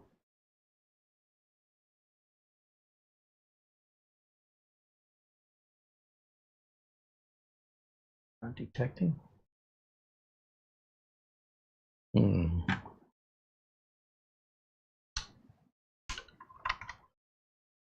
There it goes. Lights weren't lit up before. That's what I'm looking for, is that flashing symbol. That populates, so that means this should be populated, and now we can go to Windows Updates. We'll click on the Windows Update. Check for updates. So while it's checking, we'll go ahead and turn this on.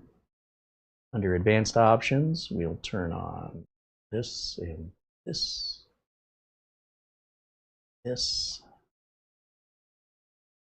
I want to check my power settings because I don't want the screen turning off on me.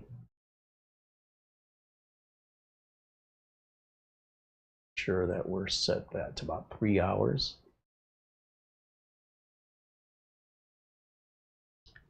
And go back and see if we found any results yet. No, it's still searching. Okay. Easy enough. This may pull in all the drivers for us. If not, we can visit the HP support website again. We can put in the model or the serial number of this unit, tell it we have Windows 11. We can also check for the latest BIOS. We can install that as well. And any drivers from the way this was made at HP are still available on the HP website for Windows 11. So if we, look at all this. Look at all this. You might even get the BIOS firmware automatically through Windows Update as well. That's possible. So we're going to go ahead and just let it grab everything here. And while we're waiting, I'll just hang out with you guys in the chat and we'll keep an eye on it while it runs.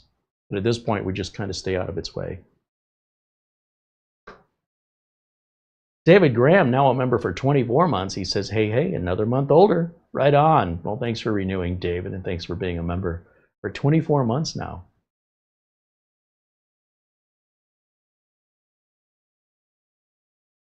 Mark Leibowitz said, I didn't have a choice for my vacation when my daughters got married.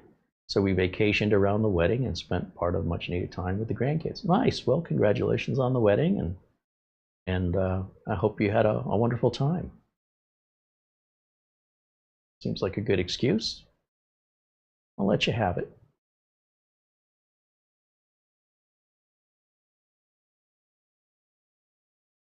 These videos are in a recorded digital video recording mode.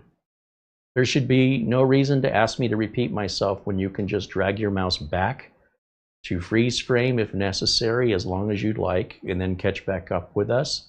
And we really would appreciate it if you take advantage of why we've turned these features on. What we're starting to do now is when we find people aren't using features, we start turning them off. Because there's no sense for us to go through the added effort of ensuring all this configuration if the end result is people aren't going to use it. So please do rewind the video back. And if you still have any questions that we did not answer previously, or if rewinding the video back doesn't work for you, that means we've misconfigured something, please let us know.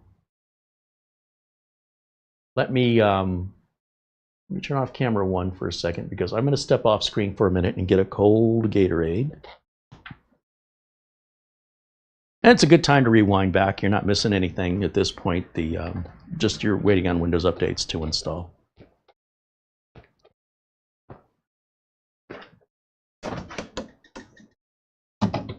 Cold Gatorade, that's what I need. It's a muggy, hot, ugly day, which we call August in Phoenix. It's pretty standard for August.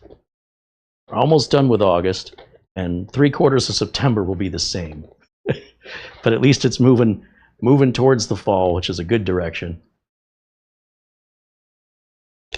And that won't happen in August. So, can't wait for the end of August. All right. Andy says he's going to have a cold beer. Well, I'm at it. Right on. Whatever quenches your thirst. Let me see. Let me go full screen again. If I can show you what I'm looking at, I have a chat room that takes up 1/3 of the screen. I have OBS that takes up the bottom half of the screen, and in the top half of the screen, I see this desktop and my little camera in a window about yay big. So when I'm telling you I'm struggling to see it, and I have to go full screen, when I go full screen, it hides all of my OBS configuration and what's happening in my connection and audio. It also hides the chat room, but then I can read this desktop. The solution would be a second monitor, but then I don't have anywhere to put it. If I moved it over here, it would block the cameras. If I move it down there, it blocks my clock and I can't see the time. If I move it up there, it'll hit the ceiling fan. If I move it over here, it hits the wall. So it's been a lingering issue I have still not come up with a solution for, other than I just have to switch something off to see something else. But if you're wondering why that's happening, it's just the state of things. I really need to keep an eye on so many things at the same time, juggling. Andy says this uses Vega 6 integrated graphics. Okay, well, we might not have an issue with that, or we could. I don't know. Because this is backed by HP. You know, when you will look for drivers for a machine like we did with the Gertoli, the first place I would go, and I would recommend you go there too, is the manufacturer's website. HP being a much larger manufacturer, of course they have a website, of course they host their own downloads. Of course. And of course it costs 3 or 4 times more to buy an HP computer of this caliber than what we bought from Gertoli. When this was new, this was probably about, I would guess, $800. The Gertoli brand new is $150.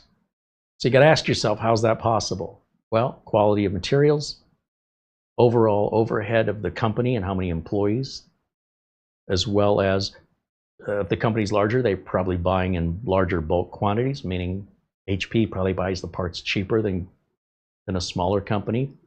It doesn't, have as large of purchases from manufacturers. They'll have HP would have their own dedicated support that writes drivers and maintains their website.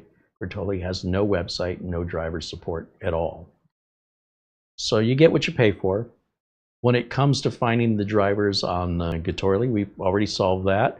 When it comes to finding the drivers for this, if they're not provided through Windows Update automatically, which often they are because it's not uncommon for HP to work directly with Microsoft, then we go to the HP website. So we should have no problem regardless of whatever graphics it's got coming from this manufacturer. And it's just to set your expectations accordingly. If you want to save money and you want to buy something very inexpensive, you're going to be your own tech support. Expect to be your own tech support. If you feel like I'm not qualified to be my own tech support, then don't buy that cheap stuff because you're just going to be miserable. It's definitely worth spending a little bit more to get that support, to get that website, to get those drivers, and to be able to get them and find them very easily and simply, versus having to do what we went through, having to do a little Indiana Jones style treasure hunt. But we got there. That just comes along with the price.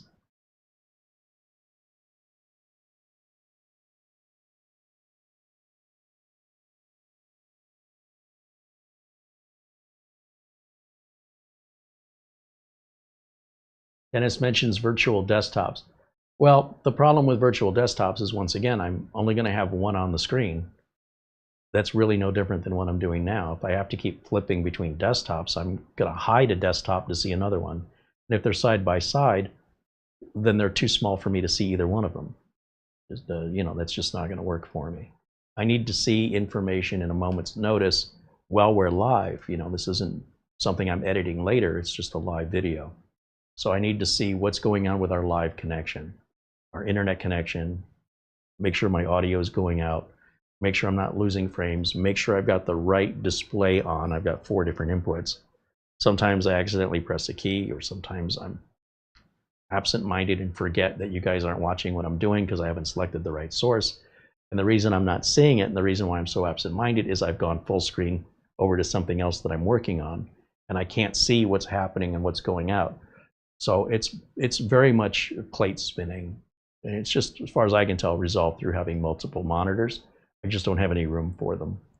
But it's okay. This is my workaround. I'm just explaining to you why you'll hear me say I've got to make this full screen, because I'm normally seeing it in a screen about yay big, whereas you guys, you will be seeing it on your whole monitor.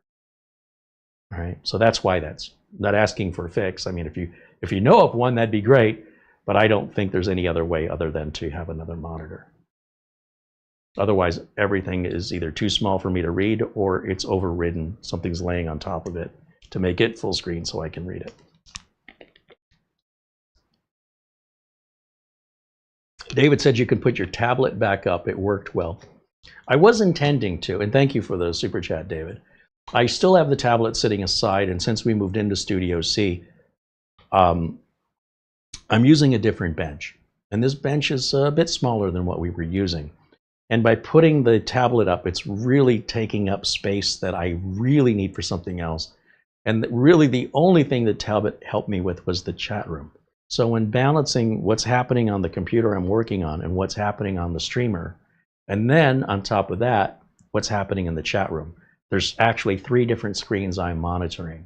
And the tablet worked really, really well for looking at your chats without having to have that third window. But there's still 2 windows, which means I need basically 2 monitors. One for the streamer status and what's going on with OBS, and then one for the desktop of whatever I'm working on.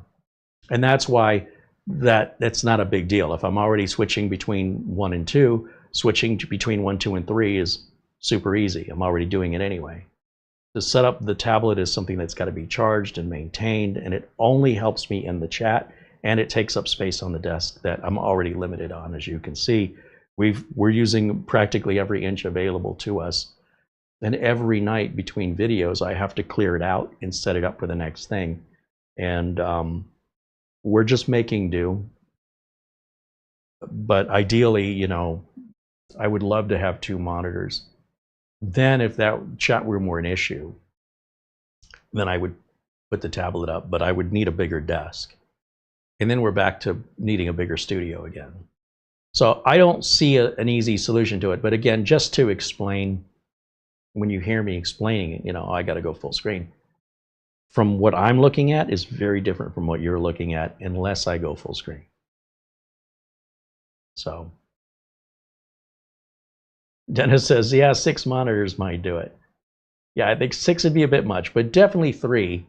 1 for the chat. The chat doesn't really need its own monitor. I think the chat and OBS can sit side by side as long as they're not moving windows or clicking anything, and then one window overrides the other. OBS can take up 2/3 of the screen, and that's fine. And then chat takes up the 1/3 of the screen. But then when I need to go to the desktop, I lose both of those things, and all 3/3 of the screen are taken up for me to see the screen.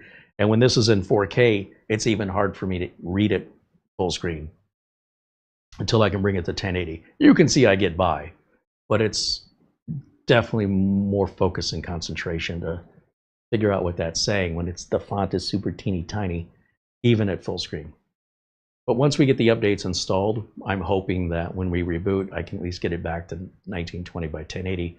So when it is at full screen, I can still, you know, see it the same way I see everything else. That's just part of a computer setup. Now, normally, as a working technician, I wouldn't have it set up like this. This would normally have its own dedicated bench with a normal computer monitor. And that monitor would just be a 1080, or, you know, I wouldn't spend money on a 4K monitor. And the only reason this is defaulting to 4K is it's auto-sensing we have a 4K monitor, which is the capture card. So it defaults to the highest possible resolution. If I left the 1080 capture card in, then this would default at 1080, but that also means my camera would be stuck at 1080. So we got to pick something, you know. But that's just there for the explanation if you guys are wondering about, you know, why is it like that? But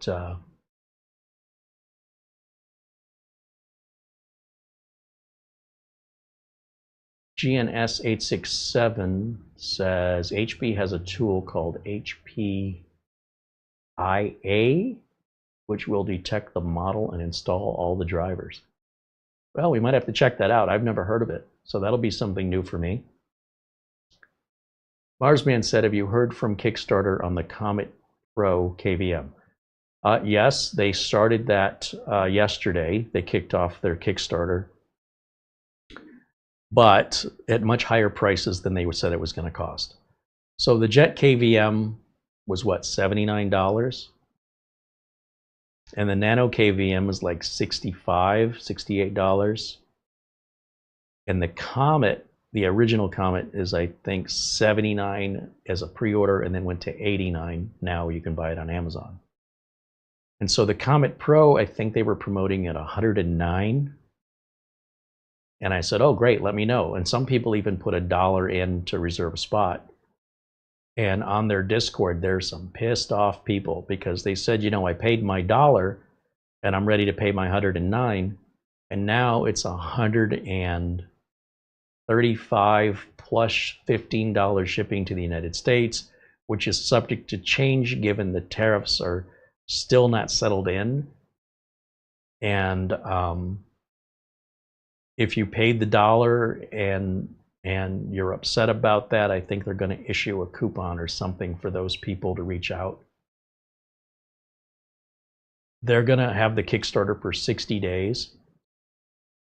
And then 60 days after that, they'll ship product. So if you pay for the Kickstarter now, it's not any cheaper than if you pay for it in 6 more weeks, other than maybe they sell out and you can't buy one. The initial low price that they offered was already sold out, so far as I can tell, within the first hour, maybe even right, I mean, I don't know when they sold them. They had a certain number at that $109 price. Those are all gone, and they were gone on day one. And I wasn't there right at opening bell. I wasn't expecting there to be that much demand for it. And I'm very suspicious about it. The whole thing's sketchy because the $135 version, they've only sold like 50 out of 7,000. But somehow they sold a couple thousand at 109 within a couple hours. Yeah, I don't think so. I mean, not unless somebody, I don't know. Maybe it's legit. The whole thing doesn't make any sense to me. It seems contrived. Doesn't seem honest. And if I'm ordering it today, the price is going to come out to about $150 US dollars with everything, with no guarantee that there couldn't be added tariffs, which are beyond their control. And they won't ship until December. I mean, we're only in August. I'm going to pay for it in August. I'm not going to get it till December. I kind of soured on it, I'll be honest. I just thought, it's not a good price. 2 months, that should be enough time to make me wait till December before you plan on shipping. There's so much uncertainty. The price isn't what you said it was going to be, or it was, but they supposedly sold out, even though nothing else is even close to selling out, just that one. Things that make you go, So it feels sketchy. Now, I like GLInet. As far as I know, they've never done anything sketchy, but this ain't adding up for me. Because if that many people wanted it at 109 and it sold out in a matter of minutes, why wouldn't they, if they were that enthusiastic, what's another 20 bucks or,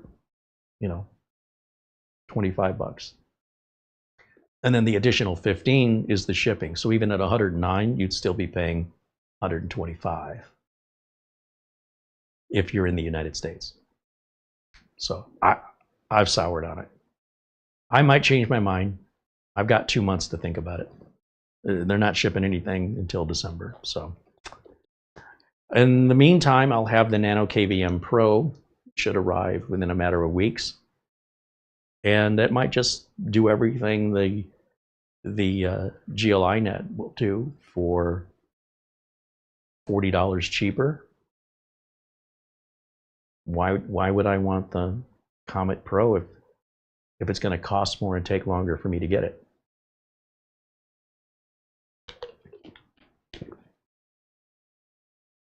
GNS says it's called the HP Image Assistant, HPIA. It's Client Management Solutions. Interesting. Okay.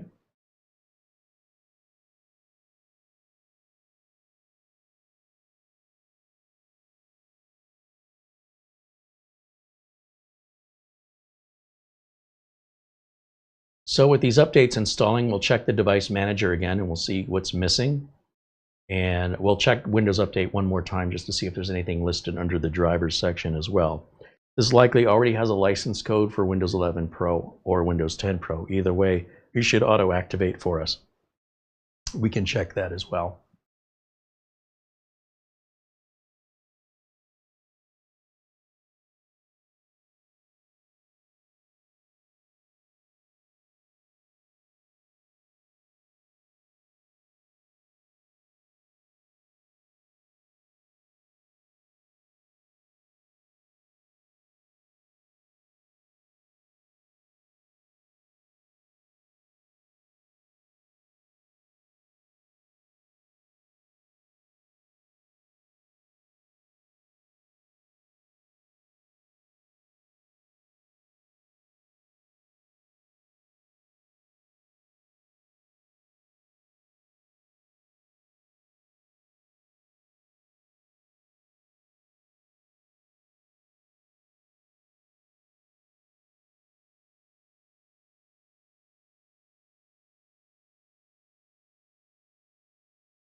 It's rebooting, so we're just being patient and waiting for it to do what it needs to do. I'm sure we'll be back up here with some display in a moment.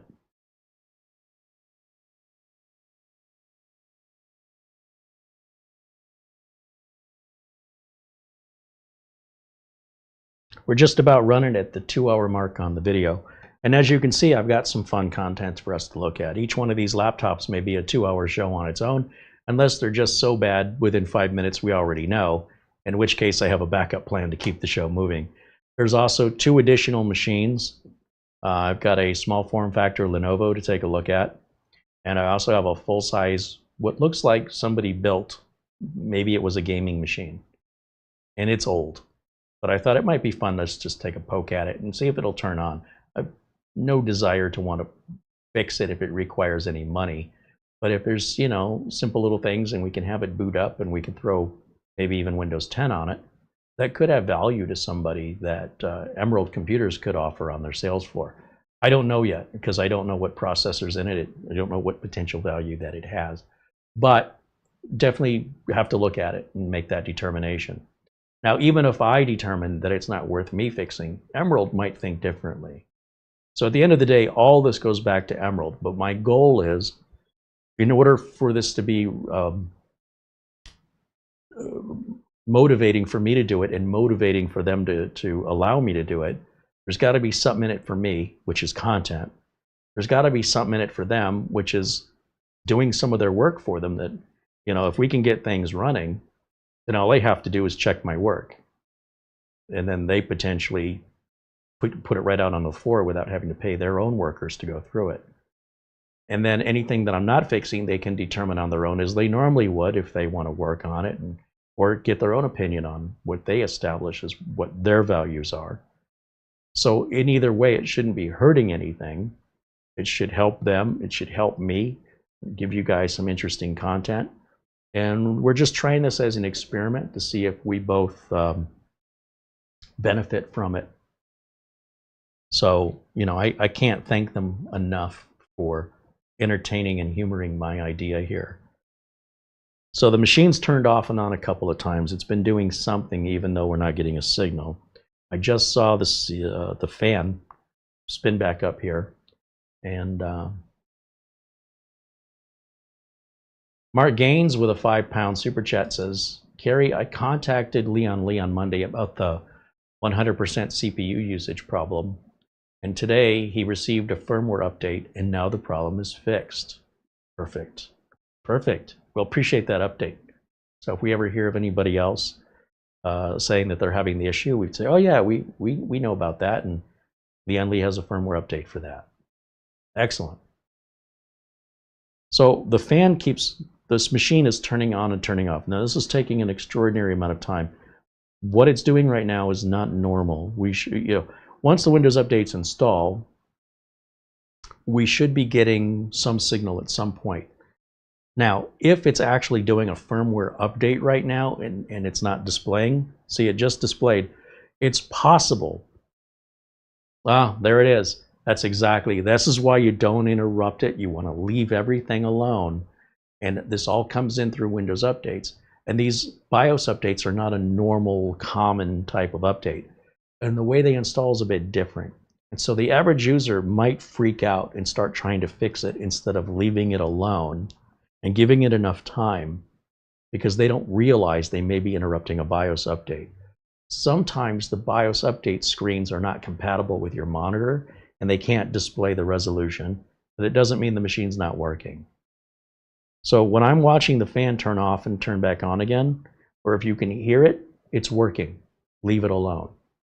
Now, if that continues to go on for an extraordinary amount of time with no difference on your screen, I'd say 10 minutes or more.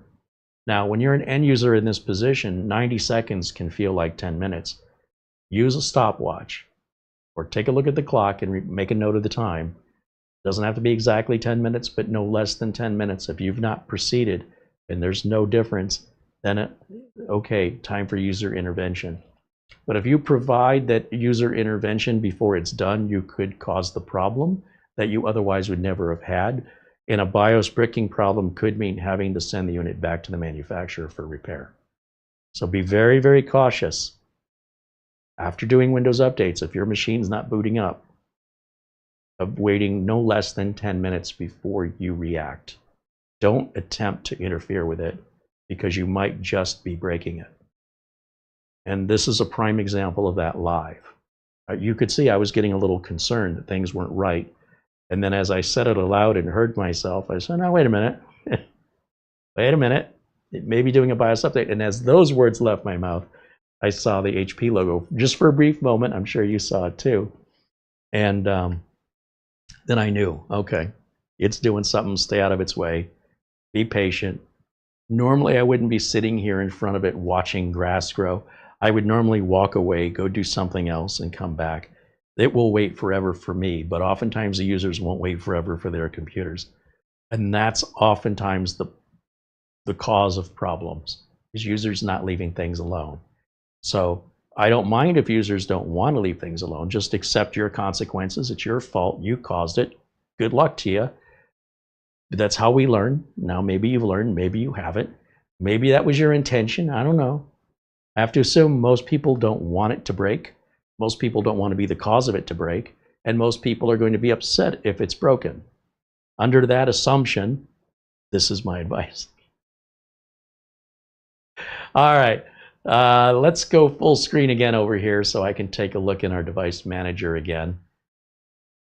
And yeah, there's a significant number of updates here. I'm curious if we can now change that resolution if we got a display driver in there. We did. So let me lower that down before my eyeballs explode. And let's go back in the, yes, you can see drivers or updates rather are still installing right now.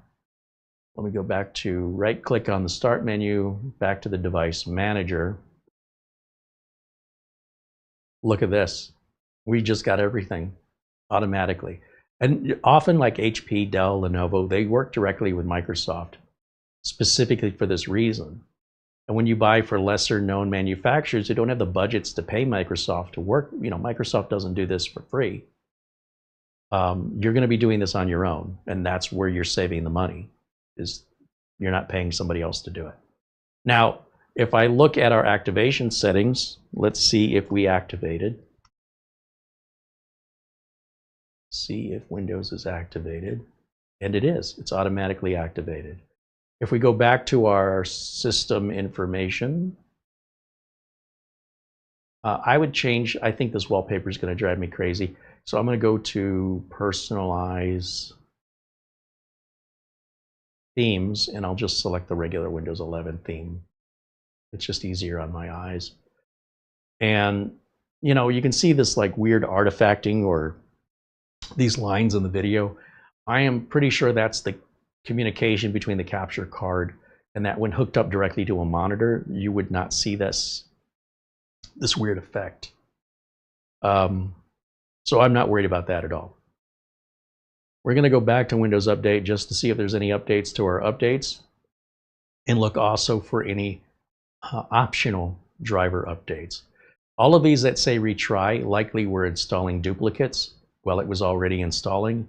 And so while it's installing, trying to download and install the same thing manually that it was doing automatically, one has to fail. So the way this automatically resolves itself is when we check for updates again. If any of these failed, they'll come back again. Like if this Realtek extension failed or this AMD extension failed, it'll come back. But none of that has come back. We still have some HP updates here, which again, you would not see that from a smaller PC maker. You're not going to see Ace Magician in here or Minisforum in here. They're not big enough. But HP, Dell, Lenovo, this is part of what you're paying for. If that doesn't have any value to you, then you're not missing out on anything if you buy cheaper, from lesser known brands, cheaper equipment. Under advanced options, we can look and see if there's any drivers. It does show one available. And it says firmware. I'm going to grab it. Now, if we already downloaded that firmware, then it'll just automatically process it and spit it out. It won't apply the same firmware twice. If the previous firmware is older than 2.19, then we're going to go through firmware update again. But if we already did 2.19, when we restart the computer, it's going to say, oh, it's the same firmware, dismiss it, and won't offer it to you ever again, unless there's a 2.20 or something bigger than 2.19 in the future. so long as HP continues to work with Microsoft. It's just an advantage if you're running Windows on one of these big name brand computers that you don't have to do as much research and work manually, that most of it happens automatically for you, and that is built into the price. It's included at no extra cost, or not included at lesser cost if you go with a lesser known brand that doesn't have the budget for the employees to code all this or to partner with Microsoft. And nobody's, really making any more money at the end of the day. It's just a question of how much their cost of operating the business is, right? And there's other factors. Like I said, HP's probably buying components by the millions, and smaller manufacturers maybe by the thousands. As a result, cost per component goes down the more you buy. So HP and Dell and Lenovo are probably getting a much cheaper price on the components. I say probably because I don't work for them and I don't know the inner workings of the accounting. But that, general business logic, it's pretty much the same. What McDonald's pays for burgers is very different if you and I opened a burger shop. We wouldn't be sourcing our meat at the scale that McDonald's does. So our cost will probably be higher as a result of simply not buying as much.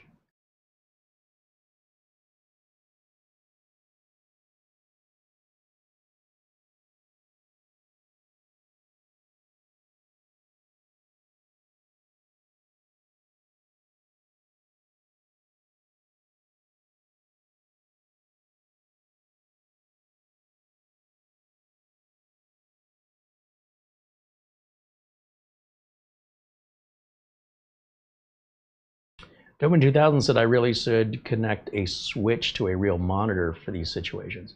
Well, that won't benefit you at home. If I was working on this in a proper shop, I wouldn't be connected to a capture card. It wouldn't be an issue for me to try and resolve because it just wouldn't happen. I mean, it would also be proper for me to simply not do this kind of work and not have a YouTube channel. And for that matter, wouldn't have any of these issues. If I had a bigger studio and I had a bigger budget and I had employees, I would be on board with you if what we're doing is for customers and we're working and we're trying to get things done. As an educator making YouTube videos in a very limited space and very limited budget, I have to work with what's available to me. So you can sit in your chair and you can say, wouldn't this be great, but very much impractical and impossible working under the conditions we're in here with regards to finances, space available, and ultimately, does it even matter when it won't make any difference to what we're trying to accomplish? But what you're trying to accomplish, I think, is different. And I think that's why there's a disconnect. If that were something that were reasonable and we had the space and the budget and we were going to check something, I've seen it often enough in my life that I pretty much know what it is and I'm not worried about it. But, when you start making the videos and you want to do that, please send me the link so I can watch them, because I love to see how you're going to. I'd be inspired by how you figure out how you're going to put that all on the camera frame. Because as far as I know, I would need a crew. So there's a reason to my logic. I'm not being cheap. I don't have any room. Even if I could afford it, where would it go? To solve a problem that likely exists solely because we're in a capture card. Think about it. Who else is going to plug this into a capture card but me?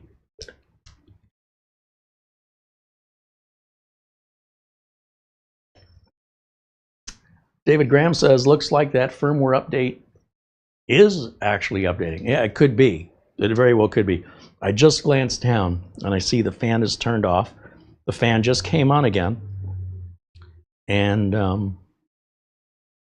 yeah, I think you're right. It looks like it may be doing an update to an update.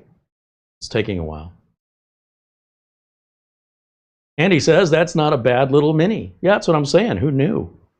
The bulk of everything at Emerald Computers is quite old, right? When it gets to the point where people are giving it away, usually they're not giving away really good stuff. Some people do, but they're not the majority. So their job, part of what they do is they sift through all of these items sent for recycling. And the best way you can recycle it, of course, is to give it a second life, to find it a new home, if it's capable, if if it's worth putting the time and money into, that you'll be able to sell it and be able to recoup at least your cost. And that's not enough, by the way, to pay for the lights to stay on or the rent for the building and the warehouse and the employees that work. But if you could break even on a couple of them just to get them from staying out of e-waste, the benefit would be if you really had something worth, somebody contributed something, donated something for recycling, where it just wasn't meeting their needs anymore, but it was relatively new. Most people would just sell that on their own, though. So you got to keep in mind what they're getting is usually what people consider to be trash. And some of that trash, from other people's perspectives, is treasure. It all depends on the person and their individual perspective. But sometimes equipment is so old that universally we can all agree it's not worth anything. Let's just get rid of it and sell it for scrap. And then once it gets another 20 years older, then it becomes vintage. And then there's another separate group of people that will see nostalgia value in that. All right, let me turn off camera one for a second. What is this asking? Oh, backing up? No, I don't want to back up. Skip for now. Okay. Let's do start settings. And one more time, we're going to look for updates. But this is pretty much good to go. I think that in this condition, from my personal opinion, if I was running Emerald Computers, I would be ready to put this back on the sales floor and find it a new home in the condition it's in right now. Now, there's other little tweaks they could do. And again, I would replace the CMOS battery. And I imagine they probably have a big bulk thing of CMOS batteries, because I think that's probably pretty common. Otherwise, they could always strip the CMOS battery out of another system that's bad, and if the battery's good, again, keep it out of the garbage bin a little bit longer, or out of the recycle bin, put it into another machine. These batteries, these little button cell batteries, can last 10 years. It just kind of depends on the quality of the battery and how old it is, and what atmosphere, what environment it's been kept in. So it does look like we've got everything. So let me go full screen over here one more time. Whoops, I didn't mean to hit that. And then I will run the disk cleanup down here. Now, I'm not going to customize this the way I normally do, because it's not for my customers. And they may want to pull this drive out anyway. The way I've erased it may not be up to their standards. My understanding is they don't reuse SSDs, period. They always replace them. But we can at least give this back and let them know it's ready to be sold, or it's ready for them to go over. And if they want to change anything out, that's none of my business. My job is done. And then hopefully they'll let me, I'm going to return everything at once with little Post-it notes with the status. What they do with it, I have no idea. And then hopefully they'll let me grab another handful and we can continue. Or maybe they won't. Maybe they don't see any point in it. So I don't know yet. But I am hoping that we can continue to find ways to work together, even if it's not this. Jason mentioned we should do a scrapyard wars where we have a budget and don't use anything that's there at the office or the warehouse, but to go out and Facebook and Craigslist and try and find whatever we can build and then see who's got the better machine, measuring noise, measuring performance, et cetera, et cetera. I said, yeah, I'd be open to that. That'd be fun. And then, we can give the computers to a charity. So we're just throwing ideas around.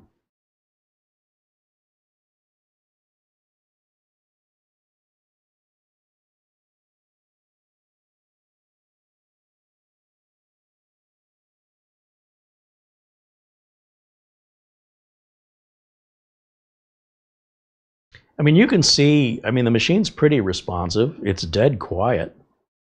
There's not a scratch on it. There's no stickers that we have to scrape off or residue. It's in really good condition, and it's got that add-on USB-C port, which is nice. It's not going to be USB 4, but nonetheless, it's USB Type-C, even if you want to use it to charge a phone or something. And then, BIOS battery, that's a normal consumable item, nothing expensive or difficult. Access to this thing's real easy. There's no SATA connectors in here. Some of these mini PCs have the ability to take a 2.5-inch SATA SSD. This one is missing the tray. It's got the mount points for that 2.5-inch tray, and it's got the connector on the board, but the actual wire that would connect the drive to the board is not there, and the tray is not there.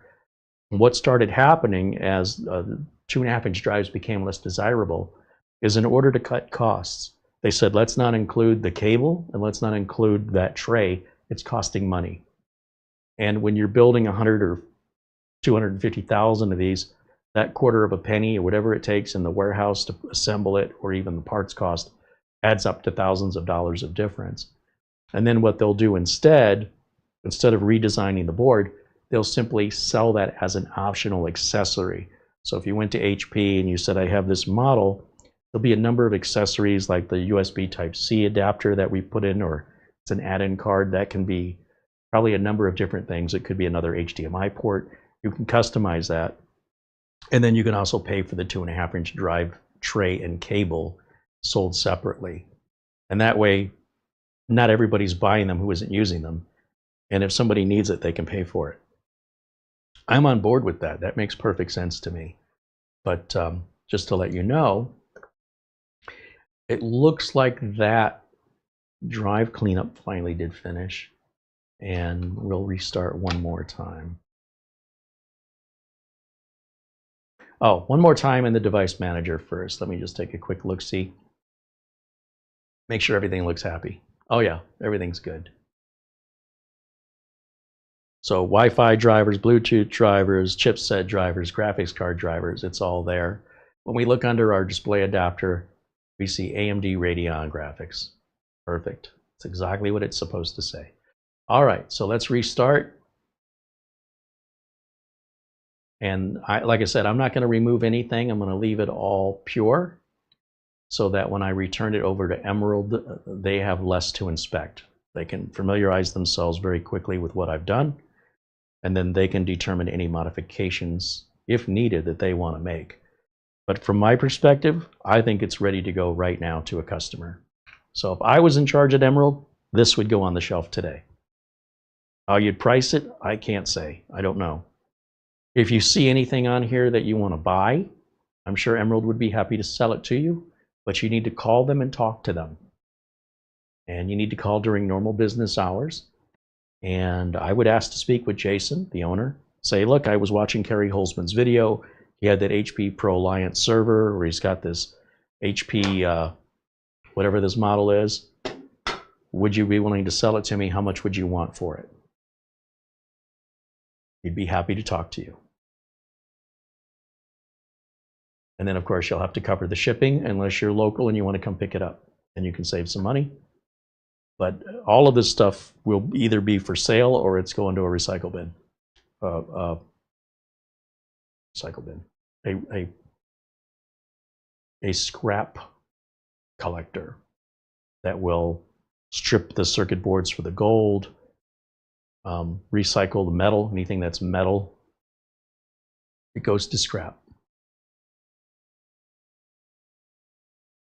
All right, everything looks good here. Now I'm kind of curious what our boot time will be. So let me get rid of camera one for a second, just for one moment. And let's go start, restart. Okay, and here we go. If you're curious, what kind of performance does this have? Let's see what actual boot time this has. Live, unscripted. Right there. Here we go.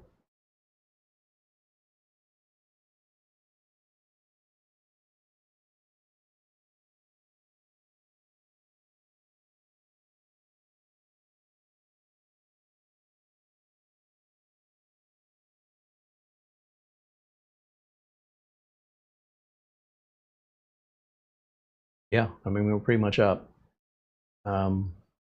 Say continue now, skip, go back.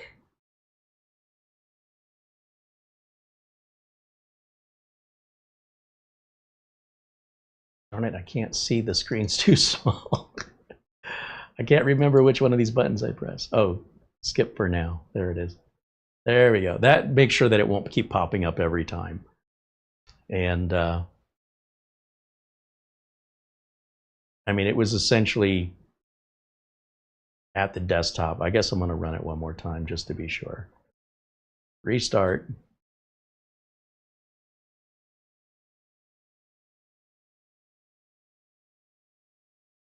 Okay.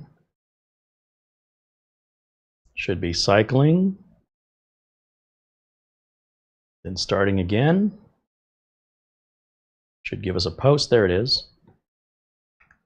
And this time, without any other interruptions, I think it'll take us to the desktop in a very quick, like under 20-second boot time. I think you guys can look at the clock and you can tell me what it is, but it's probably under 20 seconds.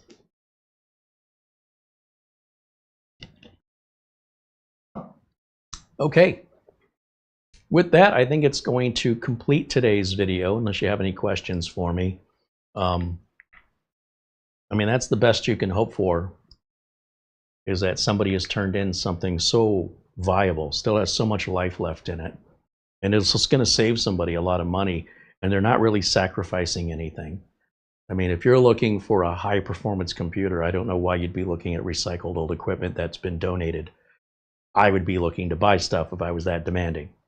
But if you're looking for a solid, good working machine that's cheaper than new, that may perform as good as new, I think you'll get a 30-day warranty from them.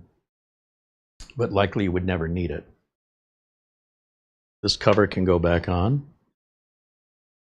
And then I'll put a post-it note on it. And I'll set it aside with the HP ProLiant. So we got through two things today. I still have the small form factor Lenovo to evaluate. I also have the large gaming computer that somebody built, Lord only knows how long ago. We'll see, kind of evaluate that one. And then we have 3 laptops and we have the graphics card. So we have some things to do apart from other items coming in for review and regular work. And that solves an issue I was having with not just repeating the same old content, because we're getting to a point with our content now that, 17 years, that, well, most people haven't seen probably 90% of my content. They're not aware of what we've already covered. So instead of remaking it again, it means republishing the same video that might have occurred last year or even older, that 3/4 of my audience will have never seen before. It'll be new to them. And the reason I would do that is because I don't have anything else unique to show you. So this solves that problem, at least temporarily, for us, and gives us unique content. And to also, open your eyes to when we're refurbishing, and I can't stress this enough, these kind of stickers and stuff, you can't sell it like that. Nobody will buy it. They don't want that. If you're going to slap stickers all over your stuff, but you also care about the environment, then you don't care about the environment, because that's going to go into a landfill, because likely the only way to undo that is to replace that lid. And that means maybe you go on eBay and you can find somebody who's got a broken half of this you could buy and swap the lids. But by the time you pay for that and do all that work, it's probably not worth whatever you could sell it for. You see what I'm going at? So it's not that you can't do it, but you have to understand, you cannot be pro-environment and do this to your equipment, because you're essentially relegating it to the scrapyard. The minute you're done with it, nobody else will want that. Not for money. They might take it for free, but they don't want to pay for that. And somebody has to do the work that you left the mess behind in order to even make it feasible for most people to even consider paying any money for it. And I think with most PC refurbishing and PC flippers, you'll see them clearing out dust or clearing out environmental damage, but there's not a lot of this going on. But on laptops, it can be quite common for people to slap stickers all over them, especially the younger people. And when they do that, sometimes those stickers, they're just not going to come off. And you're dealing with chemicals, you're breathing in all these chemicals and cleaners and wearing maybe gloves. And on top of that, you've got to pay for all this stuff. Pay for the gloves, pay for the cleaners, pay for the chemicals, and then put the elbow grease and the work into it. And then it may not even turn out that it's even any more sellable because of the damage left behind. Or maybe it does.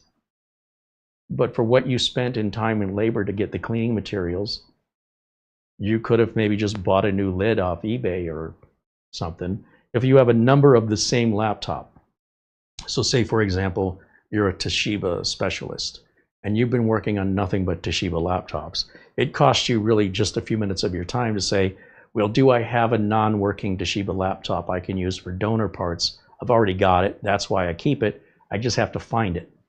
Maybe you have a good organization system. You do have one. You can pull the lid, throw this lid out, put a new lid on it. Then it becomes feasible once again to sell. That's assuming the rest of the laptop is in good shape. Because if on top of that, we're having like bizarre freeze-ups or heat issues, and now we're talking about having to replace any thermal compound or fans or internal components, or the RAM is missing, or the drive is missing, you got to put the money into that. At some point, you're putting in $300 in a computer that might sell for $80, not to mention all your time. Why would anybody in their right mind do that? So when places like Emerald Computers exist, the beauty of it is, if you're of the mentality that I don't mind doing this if it means I can buy it for less, even if it means it may not clean up right and there may be damage, but I can buy it for pennies on the dollar, you can go shop at Emerald Computers and say, hey, can we go look in the warehouse and buy? He's likely not going to, have a big inventory of what's in there. It's changing frequently. There is some inventory that you can look through if you're not local, but it's really beneficial if you're local. And if you're not local, to find a PC recycler in your area and see if they'll let you go in there and make some purchases with, as is, no guarantees. Once it's yours, it's yours. And if you don't like it, you're not getting your money back, but you could bring it back and return it to recycling. They'll take it, but they're not going to pay you for it. So that's not going to appeal to most consumers.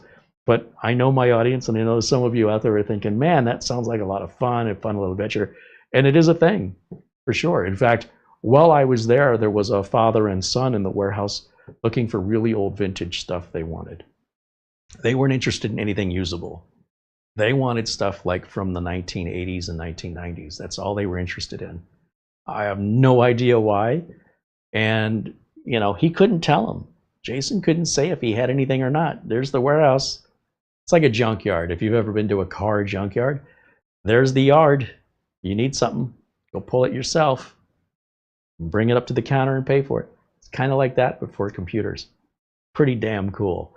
At the same time, most end users aren't going to a junkyard to get a part for their car. That's something a home mechanic might do, and or a smaller shop might do that. It's hard to warranty anything that way.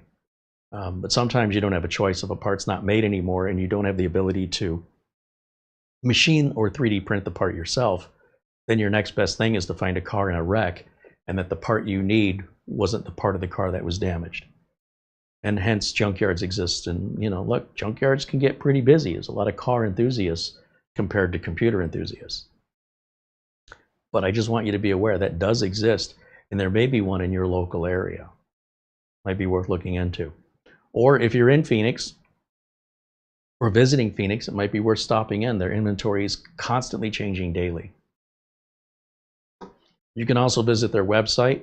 They're not paying me to promote any of this, by the way. This is all a reciprocal, let's all see if we can work together. He's not a competitor. He's not a sponsor. He's a super cool guy. I'm happy to know him. I wish I'd have known him sooner. And he's got a very unique offering that I've never seen before. That doesn't mean it didn't exist. I just wasn't aware of it. So there you go. If I wasn't aware of it, you may not be aware of it either. And even if it's not this place, there may be a similar place near you. If you go looking for it, you might just find it. Barry Klein said, that sounds like heaven on earth to me. I wish there was one close to me. That's what I'm saying. There very much could be. If you start looking for something, you might find things you didn't know were there the whole time. That's exactly what happened to me. Wherever they advertise or whoever goes there, I don't talk to any of these people. I've never seen or heard of them before, and they've been around 20 years. And they're 5 miles down the street.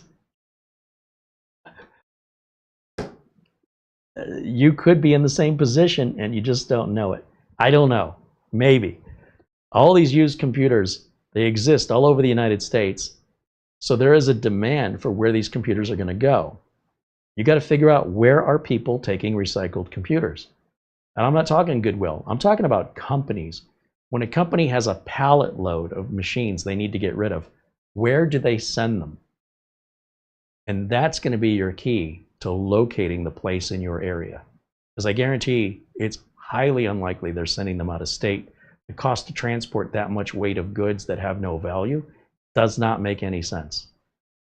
To spend money to throw something away, no, they're going to have a local place that does recycling, some kind of a scrapyard.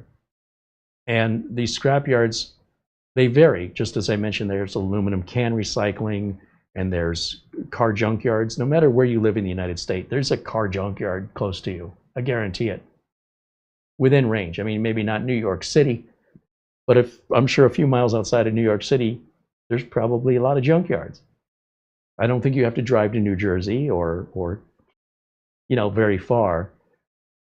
Certainly not Phoenix. I know that much. Plenty of junkyards between New York and Phoenix. And Phoenix has a lot of them, especially the bad part of Phoenix. That's where all the junkyards are, majority. And in much the same way, computers, there'll be scrap metal recyclers who'll buy metal by the pound, and they might just have it all stored outside. And then you may have a green recycler specializing in electronics that keeps it indoors and goes through it. I don't think what Emerald Computers is doing is unique for the United States, but it is unique for the Phoenix area at its scale. I've seen other computer sellers that recycle computers, and they're a 20th of the size of Emerald. They're little teeny tiny, like their whole building is the size of his lobby. So they do accept onesie, twosie contributions or donations for recycling. He's getting it by the pallet load. That's what you want to look for. Where are the companies that retire computers? Where are they sending those retired computers? And when you find that place, you'll find your heaven. Barry Klein said, would a road trip from Pennsylvania to Phoenix seem unreasonable? We were thinking the exact opposite.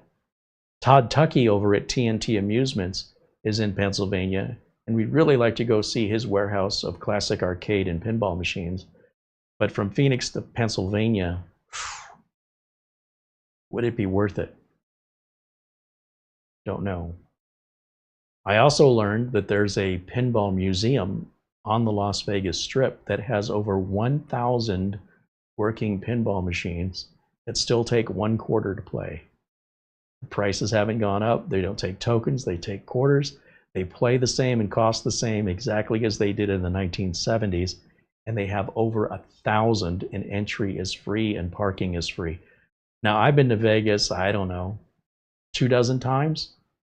Apparently it's moved. It used to be off the Strip, and now it's on the Strip.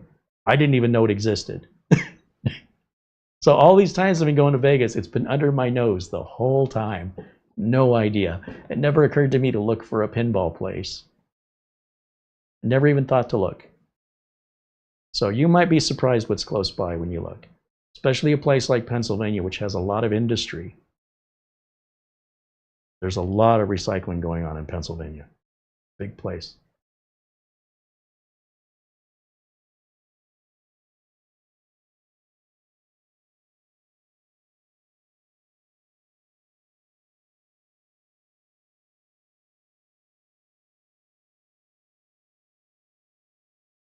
But you can, what you can do is, if you go to Emerald Computers website, you can take a look at their spreadsheet. They only update that every 6 weeks or so, and see what was on the spreadsheet the last time they updated it. Give them a phone call and ask if they still have it. Cost you nothing. You just have to call during business hours. There's a time difference. We're a couple hours, 3 hours behind Pennsylvania. So bear that in mind. And worst they can say is we don't have it. Best they can say is, yeah, we do have it. And you say, hey, could you ship it to me? They'll have to get you a shipping cost. And if you still want to buy it, they'll be happy to sell it. But you got to talk to them. But the fun, I think the fun is just going in the warehouse and seeing what they don't even know they have.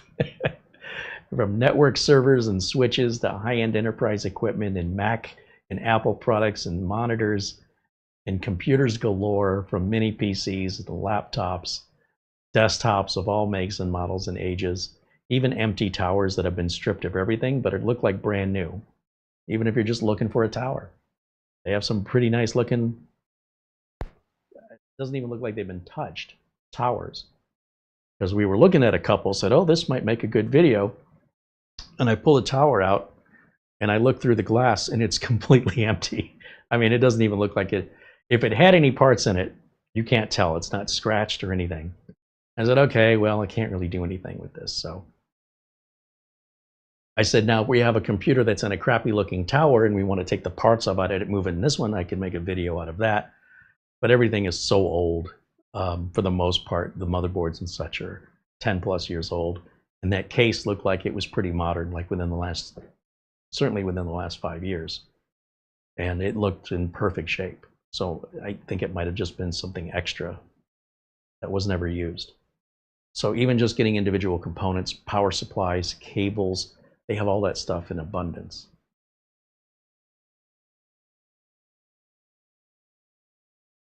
Frank Jimmy says, in my area, they have a household hazardous waste recycling day. That's your city, though, right? That's the city. This wouldn't be municipality funded. This would be an independent e-waste recycler. Because the city will also collect like medications. You'll have a hazardous waste collection for, you know, they don't want you having medications laying around the house that you're not using anymore. If somebody gets their hands on it and can poison themselves, they don't want you flushing it down the toilet and poisoning the water supply. So they'll have a couple days a year where there's a collection point for you to take off these old unwanted medications. Also cans of paint, cans of butane, anything that could explode inside of the garbage truck. They deal with garbage truck fires constantly in certain parts of this country, where people just foolishly throw things away that spark ignition into the garbage trucks, and they're not supposed to be throwing that stuff out. So hazardous waste collection and e-waste collection for the municipality is not what you're looking for. You're looking for an independent e-waste recycler.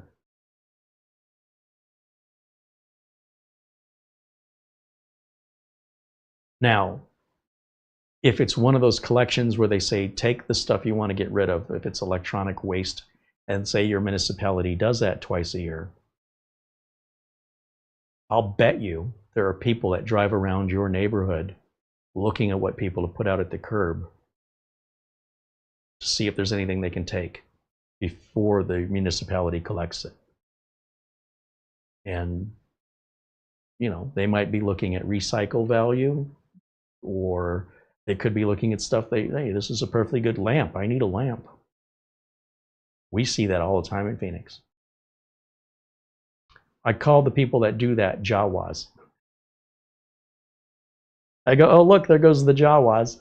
Because they're just like in Star Wars. That's what the Jawas do. They drive around the desert looking for scrap metal, things they can refurbish and resell. That's how they're like gypsies, you know, they move around. They never stay in one place, and they're looking for anything laying around, and that's how they get by in life. So I see one of these trucks, and it's loaded with all kinds of weird, bizarre crap, and it's usually on one bulk trash collection week, and they'll just be driving through the neighborhood, and there's never just one. You know, there'll be one in the morning, one in the afternoon, one in the evening. There'll be some stranger sifting through the stuff in your front yard. Let them have it. There's some more Jawas. I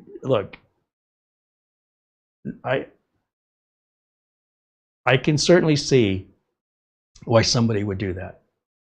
I wouldn't, but you know, as a teenager with no money and nothing of my own, in that position in life, something's better than nothing. To a certain extent, you know, I wouldn't want anybody's used mattress or pillows or sheets or blankets. You can have those. I don't think I'd ever be that desperate. But yeah, could be some nice furniture out there. Could be a nice kitchen table, nice chairs, nice patio set. I've seen some people throw away nice things, especially when you're scouting around the expensive side of town, like where the rich people live. The things they throw away or their garage sales, they usually have the good stuff. Because they're like, ah, this is old, it's out of fashion. There's nothing wrong with it. It's barely been used. What do you want for it? I don't know, give me $10. Okay. So you got to know where to scout. Go to the wealthy areas, find some good stuff.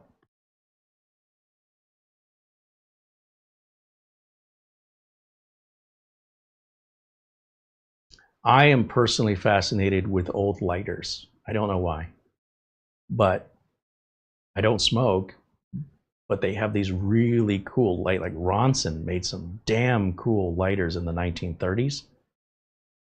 And I don't think I'd ever use it. The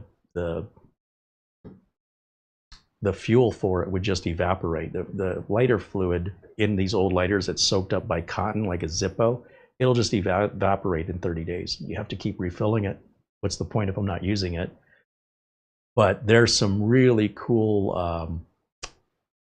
what were they called? One Strike. It's like a reusable match, and it would sit, and the lighter was a nice desk accessory. And we're talking the 1930s.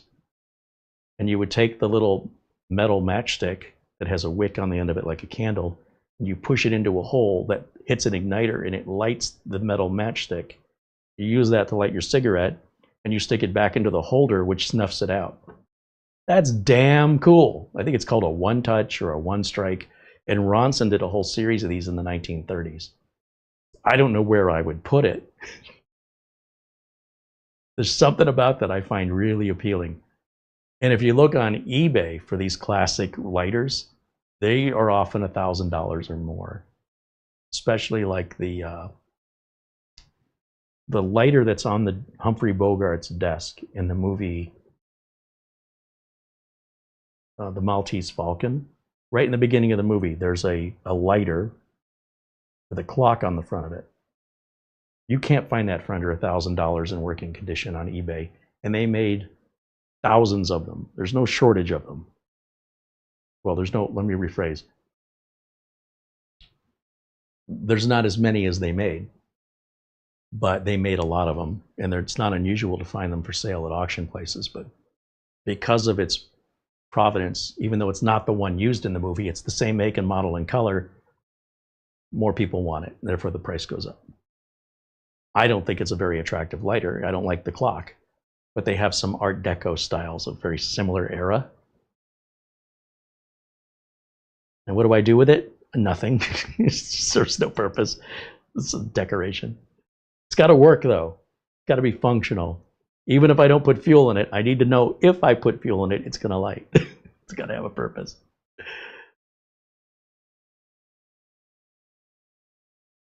Yeah, I'm trying to remember. Let me Google it. Ronson 1930s matchstick lighter.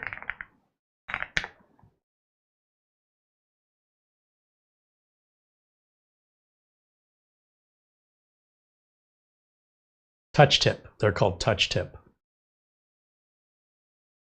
Oh, there's the lighter from Maltese Falcon right there for only $800 plus $12 shipping. They got to get that extra 12 bucks in. This is what I'm talking about. This is on Humphrey Bogart's desk. And so this piece up here at the top, you push it down and it strikes a flint. And as you pull it out, it's lit. And then, actually this one may be a little different. And then that's the part that lights and goes into the hole. And then when you shove it back down in the hole, it snuffs it out. And the one I was looking at was a Ronson Deco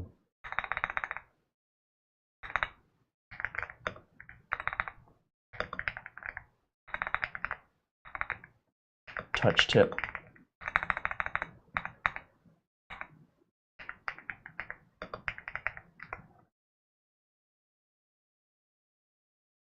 There, that one I think is really, really neat looking.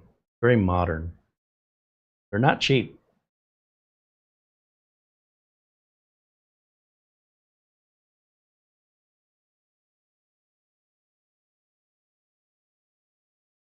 And there's a Japanese company that was making these really neat lighters.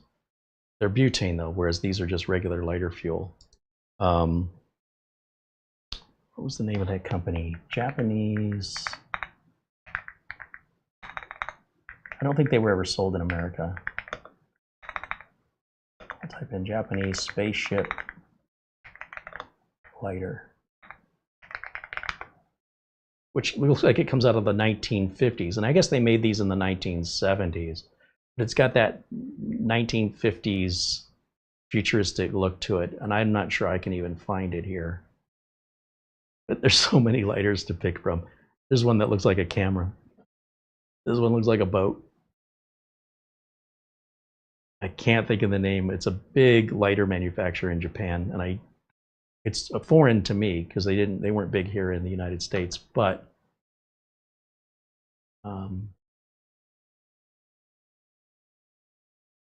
yeah, I found out it was butane. Butane's under pressure, and the problem is that the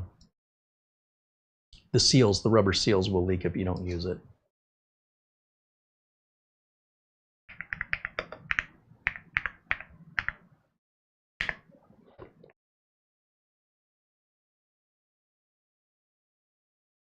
There's some really cool YouTube channels where these guys refurbish old lighters, and they wear white gloves when they pick them up, and they show you how they work, and some of them work really bizarrely.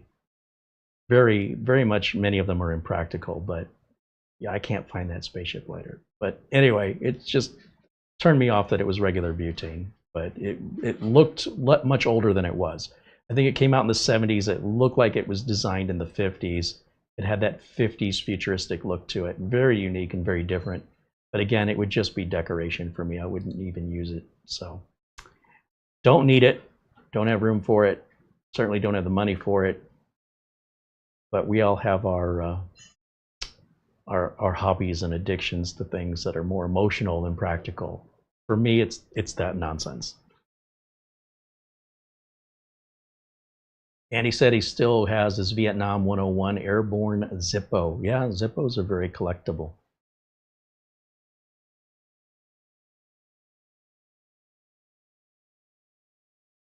It's still bugging me. I can't find that thing.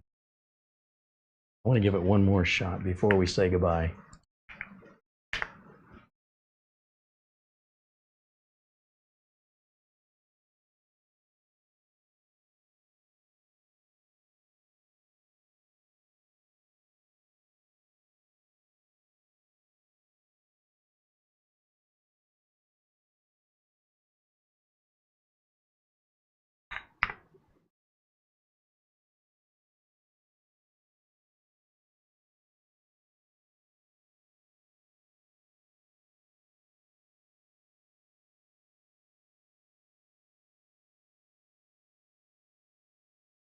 When I'm not looking for it, I'm sure it'll be right there on my desktop.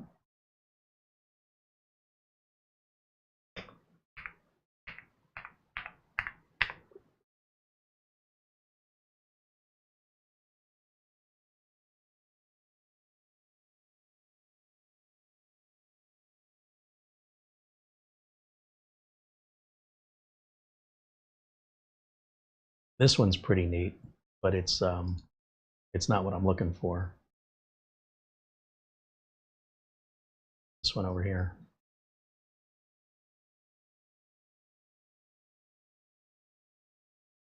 Oh, well, not that important. Anyway, listen, thank you so much for hanging out with me. Thanks to all the members, as always. A shout out to our friends who have contributed during today's live stream, which I need to look back again, because I will forget somebody if I don't. I won't remember everything, so let's be thorough. And let me say thank you to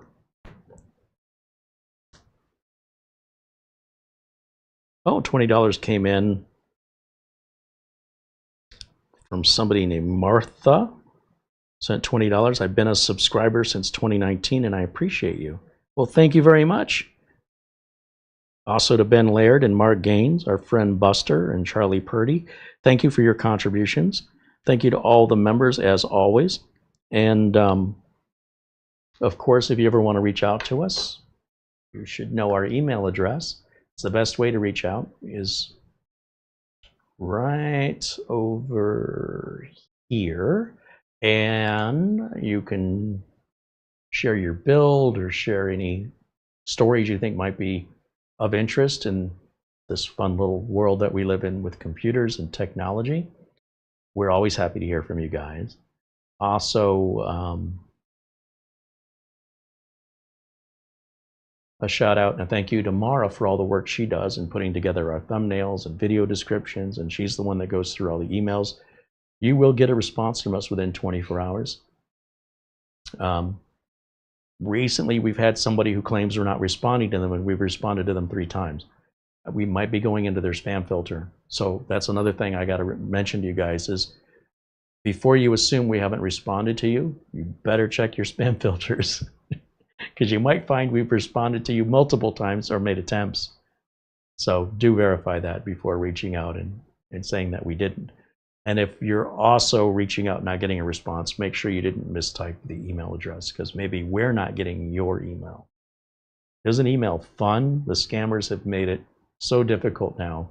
But we also have our forums over at CareyHolzman.boards.net. You can publicly post messages and chat with one another at your convenience. It's all free. And finally, a shout out and a thank you to our friend, I'm going to call him a friend, Jason Dragon. He may not feel the same. He might. He might. It could happen.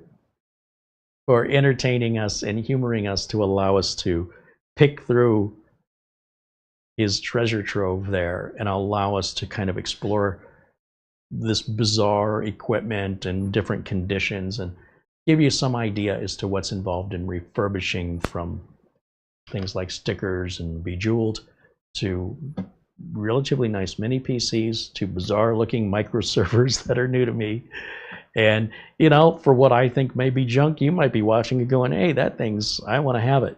If so, all the contact information, because this is all for sale, all that contact information to reach out over to Emerald Computers. You want to talk to Jason because he's the boss, and see if you can make a deal.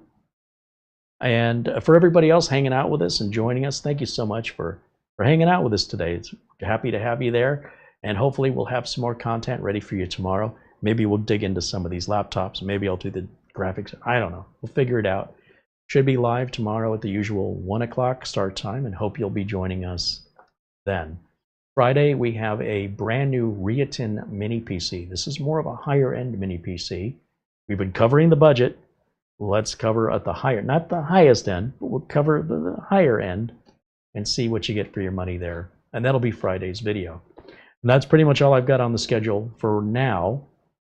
And of course, if there's things you'd like to see us do, if we can do them, send us your ideas. If we can make it happen, we will. And we'd love for you to be more included in these videos we make, so it's more of ours and not just mine sharing it. I like some more community involvement in any way we can do that. So that's going to wrap it up for me for today. Thank you again. I will see you all tomorrow, 1 o'clock. Until then, bye for now.